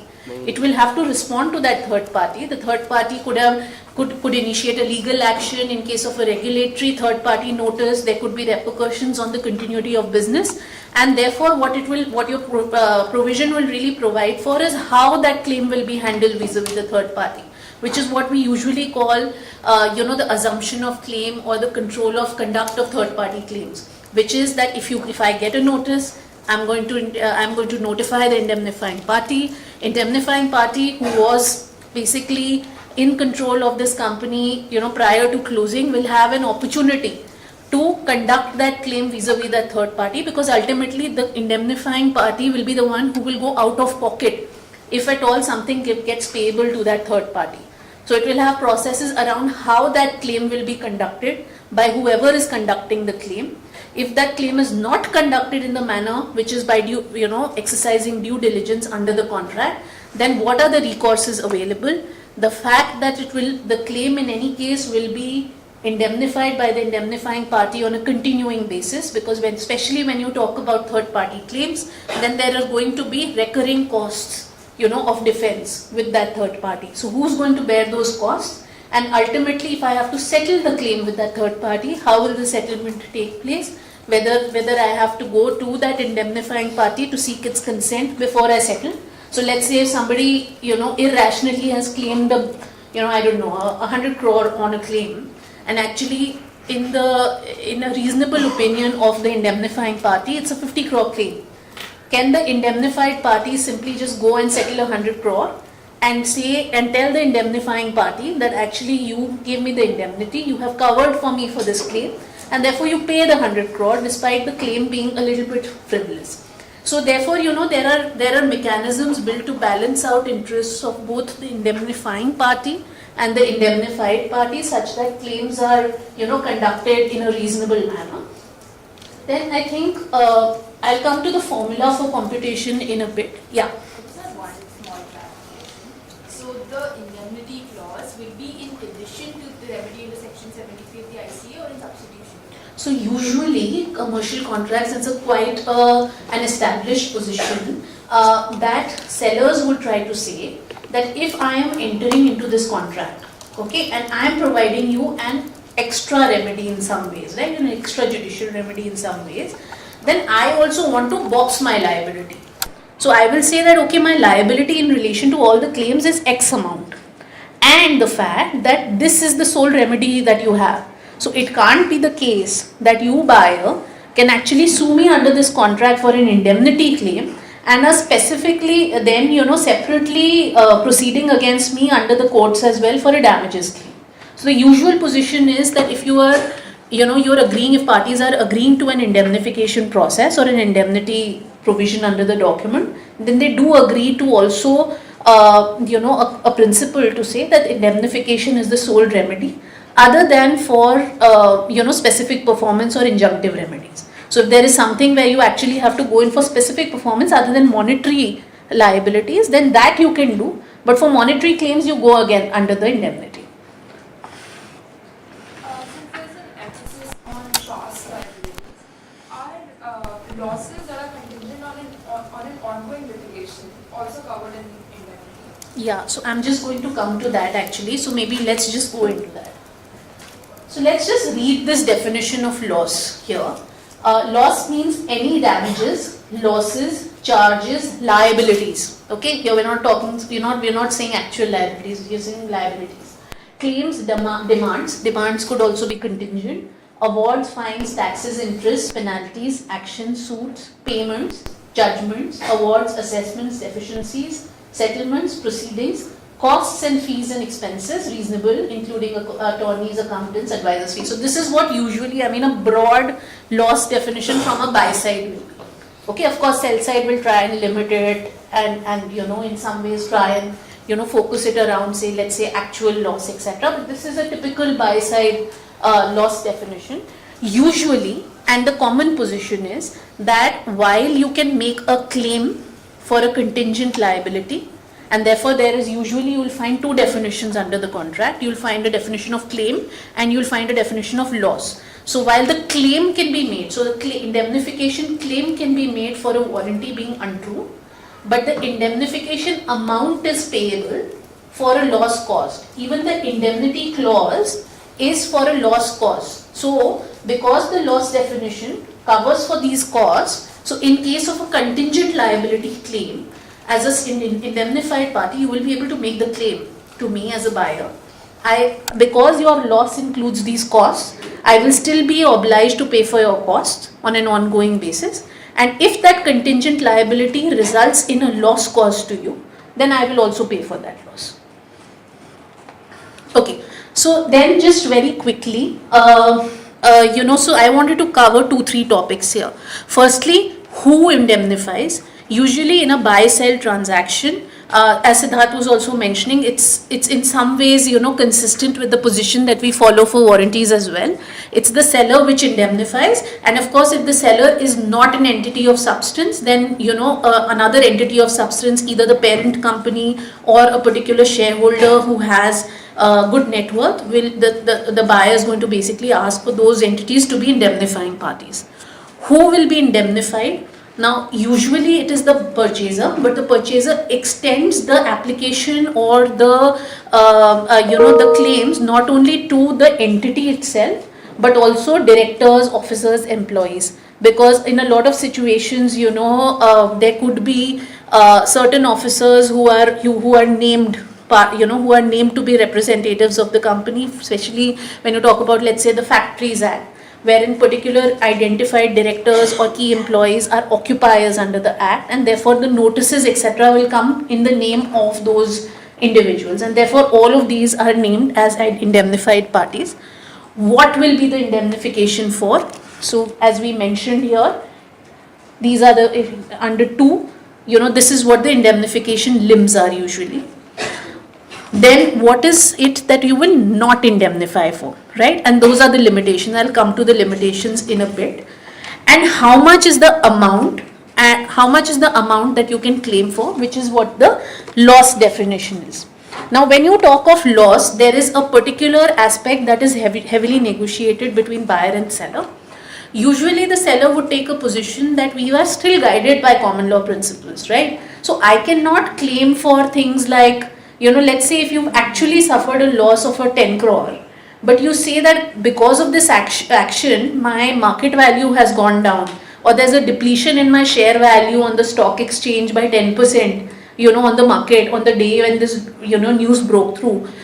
Can you as a buyer claim for that? That is something that is heavily negotiated, because usually what sellers try to do is to stick to the general principles under section 73 to say that it's only actual losses and direct losses that are covered under the indemnity as well, right? And they particularly carve out things like indirect losses, consequential losses, loss of reputation, anything which is extraordinary, special loss, or in that sense, exemplary. So, as a seller, you borrow in those principles. Of course, the key thing from a buyer in that situation that comes in is the fact that if it is especially a deal involving a purchase of shares, and actually I have contracted, my purchase consideration is based on the underlying value of the company or the asset, and on account of that breach, actually the value of my shares has gone down, whether I will construe it to be a direct loss or an indirect loss. That is, I think, a homework, because we don't have time for you to basically look at some case laws. I think there's a lot online about whether a loss or diminution in value is a direct loss or not. Okay, and in that sense, because there is some comfort in judicial precedents, parties are able to take a view either to not mention it, or to say that, indirect losses will not include diminution in value. So diminution in value is construed to be a direct loss, especially depending on the deal, of course, so especially in a share deal, because that's the basis on which you have contracted, and that's the basis on which for which you have taken these warranties, right? I think just moving. So I think then just coming to indemnifying parties, I think we covered who the indemnifying parties are, who the indemnified parties are. If you look at the font in red, joint and several, exactly the same concept as a warranty. So as a buyer, you want to go behind any of those indemnifying parties on a joint basis as well as a several basis. So this is a buyer's draft, and that's why it says joint and several. Obviously, sellers, depending on what the indemnity is for. So for example, if the indemnity is purely for the title to their shares, in that case, one seller will not indemnify for somebody else's title, right? And therefore, in those situations, the seller will say that we are severally indemnifying for our title to shares. Loss, I think we did cover. Indemnity events, breach of warranties, fraud is one thing that I would like to cover. So I think we did talk about recourses of what happens if there is a warranty breach versus a representation breach, right? And can somebody tell me the difference between a warranty and indemnity? Sorry, a warranty and a warranty and representation. So on the breach of the representation, it constitutes misrepresentation for which the remedy is that the contract is voidable at the option of the aggrieved party. Whereas the breach of a warranty is essentially like a breach of a covenant for which you can claim damages. Absolutely. And therefore this again goes into another area which is quite important, is that of fraud.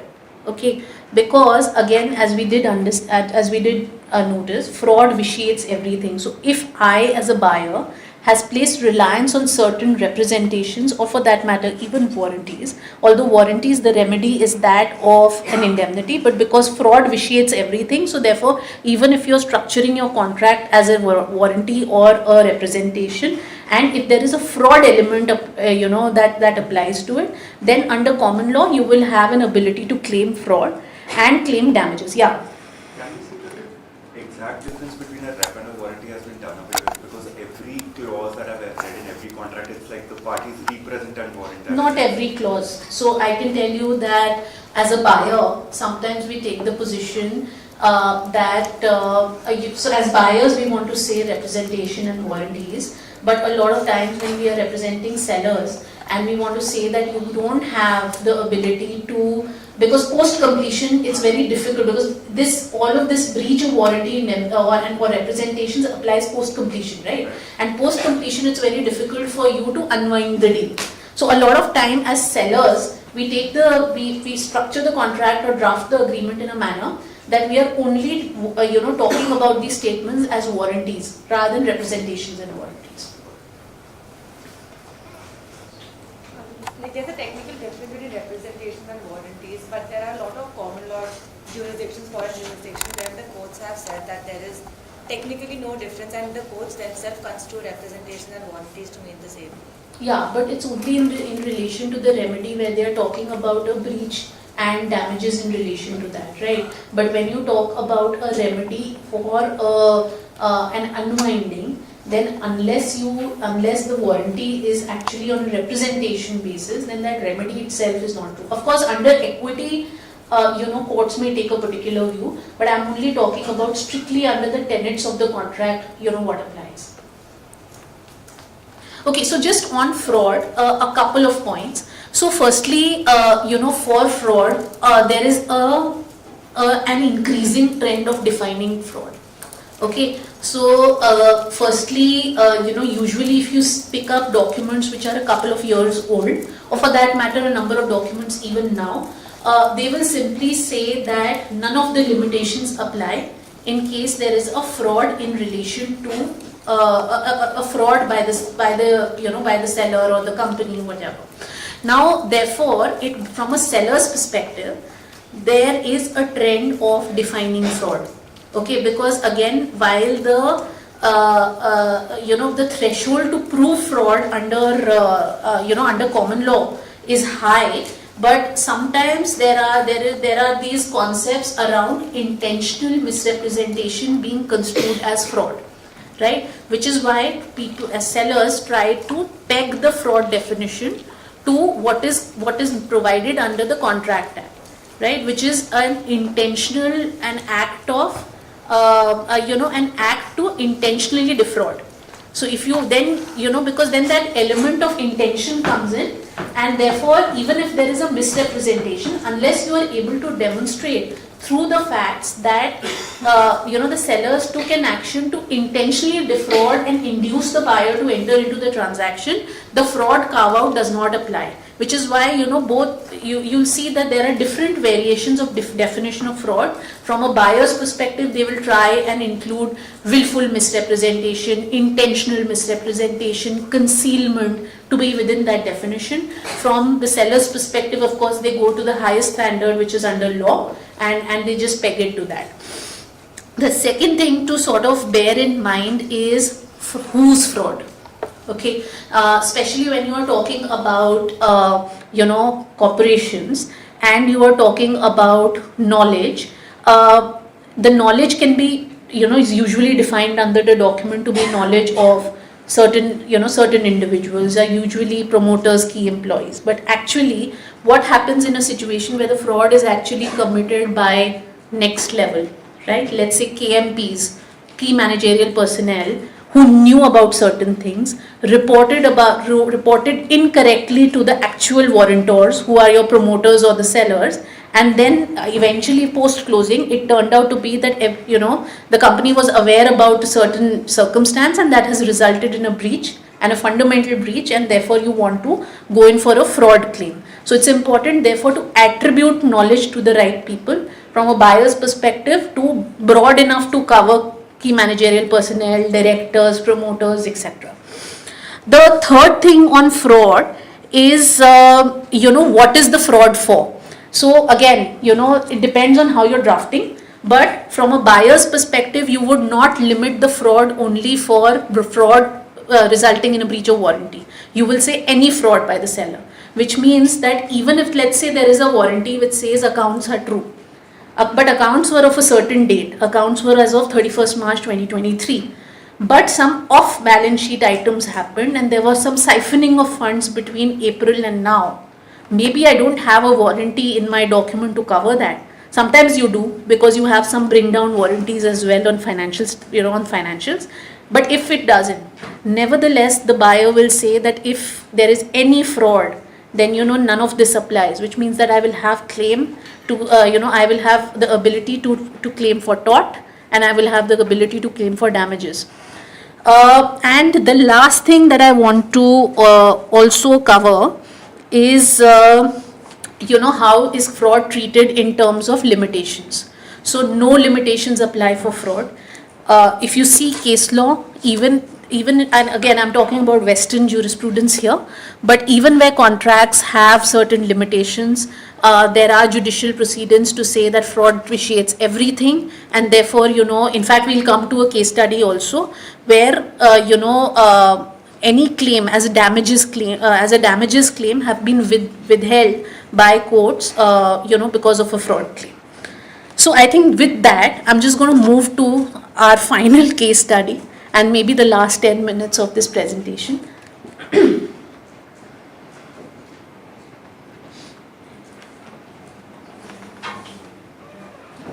So this is again a live case. You will have enough, you will have enough material online to read about it. But here we had Ranbaxy, which is one of the largest Indian pharmaceutical companies. In 2008, Japan's Daiichi acquired a controlling stake in Ranbaxy. The deal was valued at that time at $4.6 billion. US FDA imposed sanctions on Ranbaxy, barring the company from exporting certain drugs to the US market due to regulatory non-compliances. Daiichi, who was the buyer of of the shares, alleged that the promoters of Ranbaxy, the Singh brothers, had concealed and misrepresented critical information about the FDA investigations and regulatory issues they were facing, affecting the business value. They made a claim of about $533 million. Daiichi initiated arbitration at SIAC. In 2016, arbitral tribunal ruled in its favor, ordering the promoters to pay $500 million in damages for concealing and misrepresenting. Now let me just throw in 3 other facts to this, okay, and then we just hear you out on this. Let's assume the deal closed in 2008, right? But the investigations were on from 2006. Second fact, the investigations were all over in public domain. Third fact, the documents pertaining to that investigation were in the data room, to which the buyer was given an opportunity to diligence. Now, what do you think, will be, from a seller's perspective, do you think there is a defense? From a buyer's perspective, what would you claim for? Yeah. From a seller's perspective, I would take the defense of constructive notice, because if the documents were in the public domain, the buyer would have had knowledge of it and should have, and so therefore it was represented to the buyer, and they cannot claim on misrepresentation at part of the seller. But didn't we just discuss about the fact that while there is an opportunity to diligence, the warranties as statements stand on their own, and therefore, if there is a breach of that, then the indemnification triggers it, right? So that again, I'm just leaving just both sides of the table, but just for you all to think.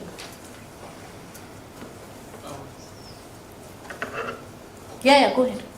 So I would say that in addition to the constructive notice point, we previously understood that warranties are qualified by the disclosures that are made, and I would suggest that because there is constructive notice and because they had the opportunity to diligence the data room in which anything relevant to this investigation is available, and because it's been going on since 2006 in the public domain, any warranty that would have been given by the promoters to the buyer would be qualified by anything that has already been disclosed, or in this case, anything of which there has been constructive notice or an opportunity to diligence. So I would say that that would still act as a qualifier on the warranty that the promoters would have given. And as a buyer, I would claim that if they have intentionally suppressed certain documents that were available only to them, or intentionally suppressed certain findings of the investigation that were not yet in public domain at the time, then that would constitute fraud because of the fact that there would be intention there. Okay, before I go to the next person, maybe I'll just throw in two more facts here. So, first fact, the documents that were available in the data room were basically some notices by the Department of Justice saying that, basically notifying them that they want to conduct some investigations in those premises. There are 3 factories in India, and the Department of Justice basically notified that we want to visit and see these units. Number 1.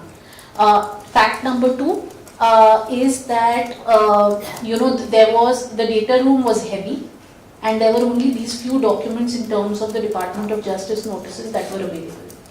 Does that change your view? I would say that these notices, because they only constitute a request to sort of maybe inspect the factories and commence an investigation, I don't think that they were material enough for them to have triggered this warranty, simply because of the fact that the opportunity to diligence was still there. And in deals as large as this, the data room is bound to be heavy, and the duty to diligence will still lie upon the buyer. So I would suggest that my position on the buyer still stands. Okay, so now I'll just come to the last person, but before that, I'll just add one more fact to this. Okay, there was another warranty, and the buyer claimed the warranty which was pertaining to there being no likelihood of a material adverse effect. Does that change anything? Could you repeat the full likelihood? So the warranty under which the buyer was claiming the claim in this particular case was a warranty which said that there is no event which is likely to result in a material adverse change. That's the warranty. Okay. Yeah. So given that Ranbaxy is operating these factories within India, they have reasonable foresight that with this incoming investigation from US FDA, there is a chance that they'll figure out the bribery that has been going on with the US FDA officials as well. So there is a fair likelihood that there will be a material adverse effect wherein Ranbaxy will fully lose its US practice, which it eventually will. So okay, so now I'll just come to and it's very interesting. So I'm sure a lot of us have perspectives. But given the time, I am just coming to the issues and what was held. Okay. So first thing first, as we saw, the arbitral tribunal did grant a claim of $500 million in favor of Daiichi. The underlying principles under which the claim was granted were a few. Okay. First thing first was that we go back to the duty to disclose and the fact whether the disclosure gave a reasonable opportunity to the buyer to assess the loss, the likely loss that is to occur on account of this fact. Number one. Number two is, was there an intention to conceal? Okay. So again, that is the way that if you read the award, they do talk about where this document was available, in what circumstances these documents were shared, what was it that the diligence team represented to the diligencing team in terms of the seriousness of these US FDA related claims. The last thing is, of course, what the claim was for ultimately. And the claim here was actually for tort on account of fraud, on account of all these things that I mentioned, which is material concealment, intentional concealment, duty to disclose, right? So I'll just end it there, handing over. I'm not asking these questions because we don't have the time, but you all have the presentation, so you can think about all these questions. They're quite interesting.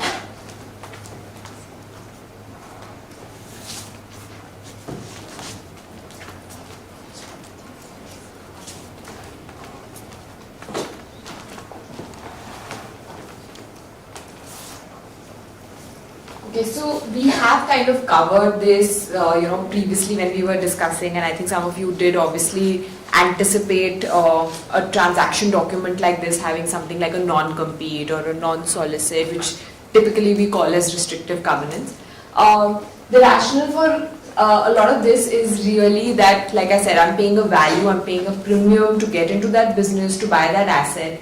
And I'm buying it from somebody who has been running that business and who owns that asset, who has the wherewithal to really go tomorrow, set up a new shop, and that really takes away the premium that I'm paying for the business.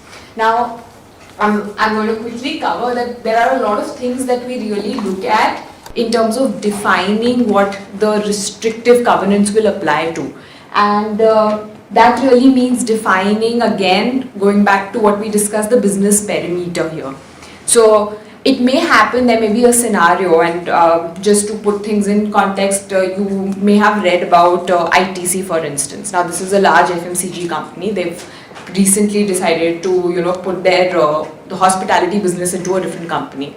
Now here, assuming that there was a third party buyer who was buying that hospitality sector business, then it's fine, but there could be a scenario where there may be some overlaps. There may be some overlapping business opportunities, which is why we really go into the route of defining what a competing business will be, what are going to be the contours of that non-compete. Does it apply only geographically, let's say to 5 particular states where there are like prime properties, or does it apply to to India? And in general, going into the nuances of really identifying the relevant market. From a seller perspective, if I'm really wanting to shut shop and not really, start a competing business anytime in future, I'm going to be okay with a broad non-compete. But the moment there is going to be some overlap, or there is something where I do perceive that, okay, this is something that I may want to undertake, is when we really get into the discussions of what really the non-compete will apply to. Similarly, in instances for non-solicit. Now, non-solicit is really not just important from a post-closing perspective, it is also important for the period between signing and closing. Now, we've been talking about how in that interim period, parties really try and work together. The buyer has some limited access to the seller's employees, and in that case, usually top management. Now, just in case the deal is not going through, I don't want an opportunity where the buyer is really going to entice away my key employees, and those key employees are really who know how the business has to be run. So again, that's something which is important, and again, One of the typical clauses not usually negotiated, but who does it apply to? What the period is going to be? Are there any carve-outs that the buyer or the seller want to agree to? These are the kind of other let's say nuances related to a non-solicit. Confidentiality and other brand protection, etc. Again, typical depending on the business, depending on what your deal is looking like. I'm not going to go too much into detail. Okay, again, I think we've covered closing. We've covered that at this stage is when title has changed hands. You've got the consideration. But there are certain things like we discussed from specifically from a regulatory scenario which may have to be undertaken post-closing. So to give you a very small example, there are some filings to be made under exchange control regulations whenever a share issuance is made or there is a share transfer. Now law provides you for a timeline to do it, right? You can do it, typically this varies between 30 to 60 or 90 days. I would, being a buyer, want to put it to say that okay, this has to be done on the closing date itself, which in some cases now has become irrational, because when law provides you for that timeline post closing, why can't the seller and the buyer actually use that timeline? But what is important here is that in case the seller is really exiting the entity, will you have the same level of cooperation that you would need from them once they've got paid post-closing to really help you make those regulatory filings or to complete whatever is required to be done to close the loop on the transaction? And which is why we, instead of just relying on good faith, we would try and spell out these conditions as clearly as possible and going into depth, like how we do for conditions precedent.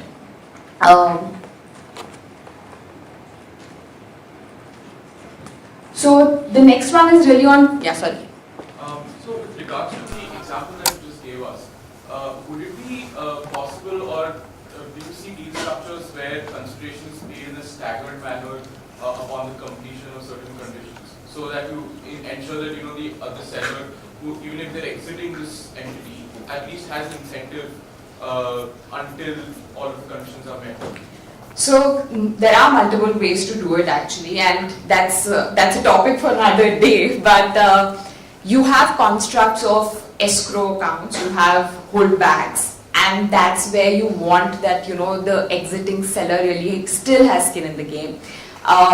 There are multiple ways to do it. There are also multiple ways to structure it. Like you said, you could do it in multiple tranches. You could do it one tranche where you are waiting for that one key approval to come through, let's say, and that's going to come, let's say, within 6 months. So you are going to say that once that is done, that's the trigger point for the release of whatever you're holding back. So that is very common. The next one is on grounds of termination. Now, termination, I think we've covered when we were talking about what happens if the CPs are not fulfilled, what happens if we have reached the long stop date, what happens if a MAC event has occurred, and what happens if there is, let's say, a breach of a warranty or a breach of a covenant that we would have agreed to. Just to summarize this very quickly, what would you want from a seller perspective? From a seller perspective, you have invested in the deal, you have invested time, resources, effort, you want the deal to be done. Assuming you don't have a counter offer, which is what we discussed previously. So you would want limited termination rights, right? And let's look at it from a buyer perspective. A buyer perspective, let's say we have a long time between signing and closing, and with 2 months within signing the document, you do discover something. And do you want to wait for another 4 months to actually wait for the long stop date to expire to be able to terminate the agreement? Or would you want to actually walk away from the deal as soon as you get to know it? So these are the kind of things that we think about when we are trying to come down to a list of termination triggers. And like I said, in the second scenario, now playing it from a seller perspective, The seller is going to say, okay, I have another 4 months, I'm going to remedy what went wrong. You still please hold ground. I'm going to make sure that on the closing date, whatever default has occurred, to the extent possible, I can remedy it and you will get a clean business. So from that perspective, the termination grounds may seem that, it's like any other agreement where you will just probably say termination by mutual convenience, termination for XYZ reasons. But you have to look at it from a deal perspective that by this stage, parties are really invested in doing the deal. And a walk away by any one of the parties is going to have a serious consequence on the other. So it's not just any other clause, but something which really goes into the main deal certainty, so to say. I think this we can cover with the SHA. SHA. So this is typically the miscellaneous clause. It's again a common thing that you will find across all documents, obviously with variations depending on the type of document that's there. Given we are short on time, we will cover this along with the governance document that we do in the next one.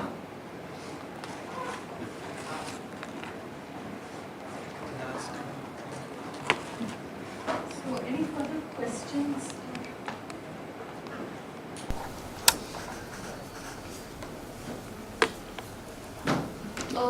You said that the consequence of the fraud in the Ranbaxy case was also that they asked, they said that we are claiming liability for tort, etc. But going by the simple contract rules that are there, can they also void the entire deal, like voidable on the behalf of the buyer? But the loss cost is 533. The deal is a 4.5 billion, and the decision is happening from 2008. Which is when the deal closed, to 2016 when the arbitral award came in. So do you really, and what is, I mean, when you say void, you ultimately have to come to a status quo situation, right? Which is to place the seller in the same position as it was and place the buyer in the same position as it was when business has moved 8 years down. So in these kind of situations, which is why I said that from a seller point of view, post-completion to give a renege kind of a recourse is something that has to be seriously considered, because in most of these commercial transactions, like when you're selling shares or you're selling businesses, to really then unwind the transaction is practically very difficult.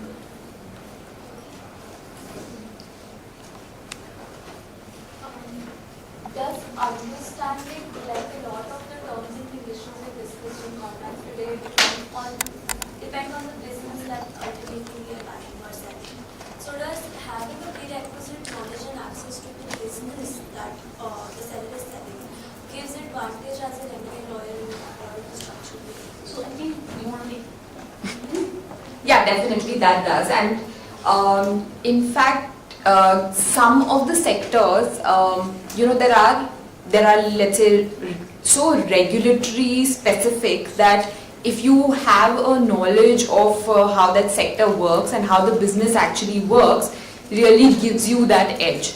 So even if, like, I think we've spoken about it, so like if you've done one pharmaceutical deal, so to say, you really know what are the licenses, what is needed, like, or in a hospitality sector. What is important is business continuity, right? At the end of the day, if it's not a matter of whether one fire NOC is there or not, it's a matter of whether that fire NOC can actually stop my business or not. And it's a very basic thing, and we've actually seen deals stuck because of that. So a knowledge of the sector, knowledge of the industry, sometimes actually having done a deal in the same space adds a lot to the table. Yeah, and usually, like when you approach a deal from a perspective of a junior M&A lawyer, usually there is what we call a kick-off call, in which often the target company will give you a full lowdown of the business, and they will share with you an information memorandum, which will have sections around the business and it will have section around the industry as well. Now after that, it's upon you as a lawyer to delve deeper into that. Of course, as you go up the ladder, the time is that much more constrained.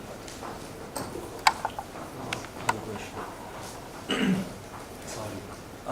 For material adverse change, right?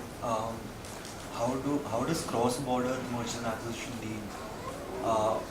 There are a lot of, I think, jurisdictional variations that would come in. So how do you navigate that when you're implementing cross-border regulation? So I think you have to look at material adverse change slightly different from a force measure.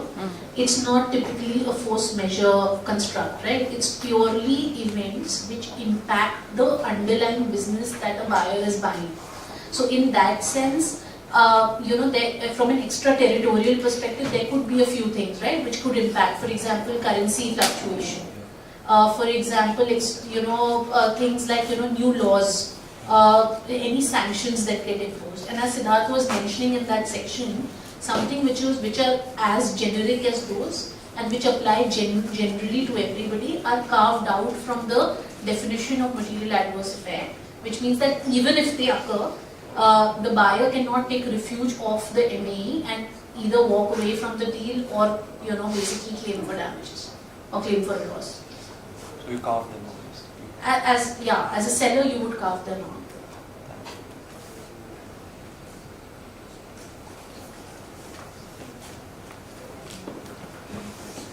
So a small question.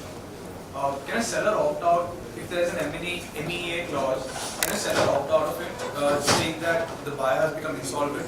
I mean, the question you asked is, can a seller force a contract from a buyer, right? So can a seller also opt out of a contract?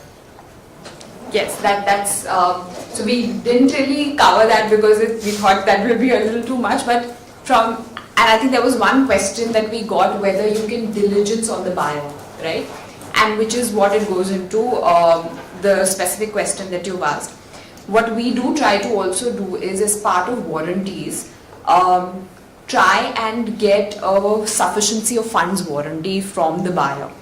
So, like you said, if the seller has invested some time into it, they want to be sure that they are also doing the deal with a reasonable counterparty who will be able to really pay when the time really comes. So that's one way of dealing with it. And to answer your question, yes, there is a right where the seller could walk away if the buyer does not have the funds to pay for it. There are also some other ways of how we deal with it. Where, let's say, a buyer is as a newly formed company and which is really being formed to house a particular business that I'm buying. But there is an entity of substance standing behind that buyer. And you would typically see that in a lot of, especially in PE deals, you would see there will be like something called an equity commitment letter or a comfort letter which will come from this entity of substance to say that, okay, if that entity or the buyer entity is not having the funds, I'm going to make sure that that entity is capitalized, will have the funds and will be able to honor its obligation. Yeah, and in an ME construct as well, in the definition of ME, while the general language of it is any event, change, etc., which has a material adverse impact on the business operations, etc., but there is also another limb to it, which is the ability of the parties to consummate the transaction. So therefore, insolvency then will get triggered by that. And sometimes there's also a third limb of a breach of fundamental warranty being a MAC.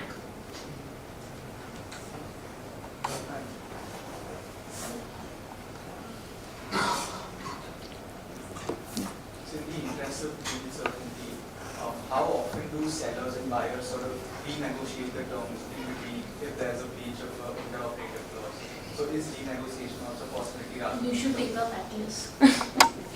It is very common actually, again. And this really comes up at the time of doing an updated disclosure letter. So the fact of when, it's one thing to say that I have a right to give you an updated disclosure, and it's one thing from a buyer perspective to say that the warranties have to be true and correct as on closing date. But things do change, right? I mean, especially if there's a long haul between signing and closing.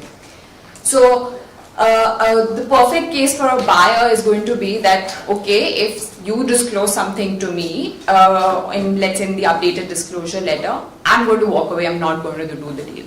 But like how we've been discussing, deal certainty is important. Parties have invested into it.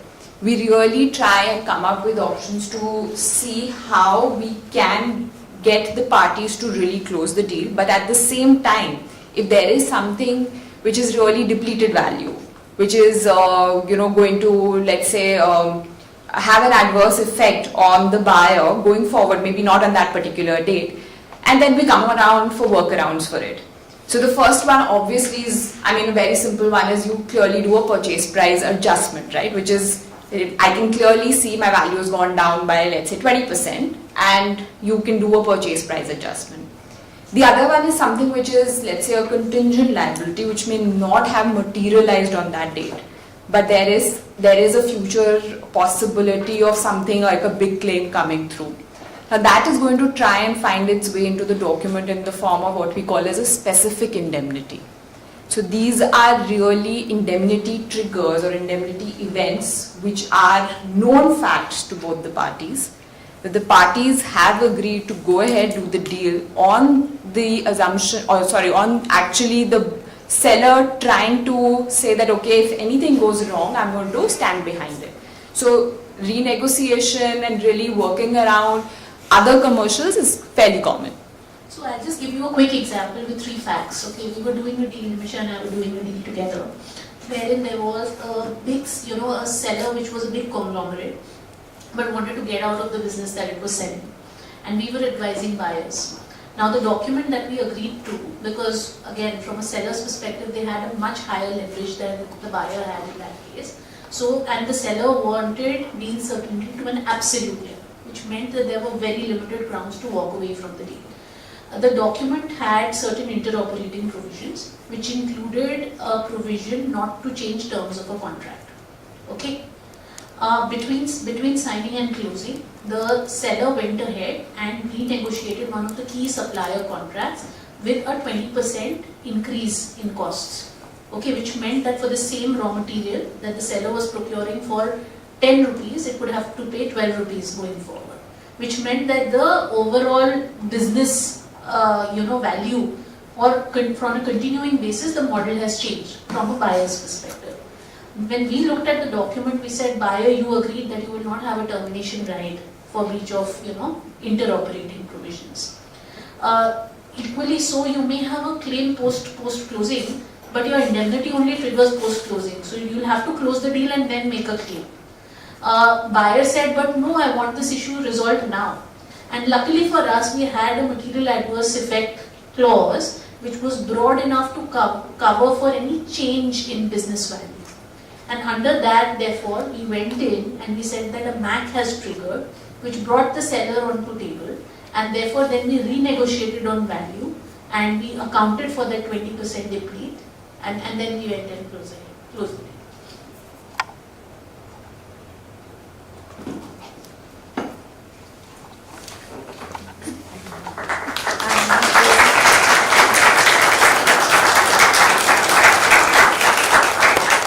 Thank you so much, honestly, for such a fantastic session. As a faculty here who teaches practice-oriented subjects, it gives me ideas where I could hone in harder, right? And I think it's for all people who've not done an M&A course here or who've not had a chance to look at what an M&A deal looks like, although I'd hope you'd have that chance in one of your internships. This was a fantastic breakdown of what a deal looks like with all key issues broken down in very simple, easy to understand terms. So thank you so much. I enjoyed it. I'm sure they did. And thank you all for staying back. I know you may be hungry and I know there's a class. So thanks a lot for your patience and thank you for making this workshop worthwhile for the practitioners who've joined us here on a Saturday, juggling a lot of work-related, aspects that they may have to deal with. So thanks so much to everyone and we can all proceed to lunch. Yeah. So thanks.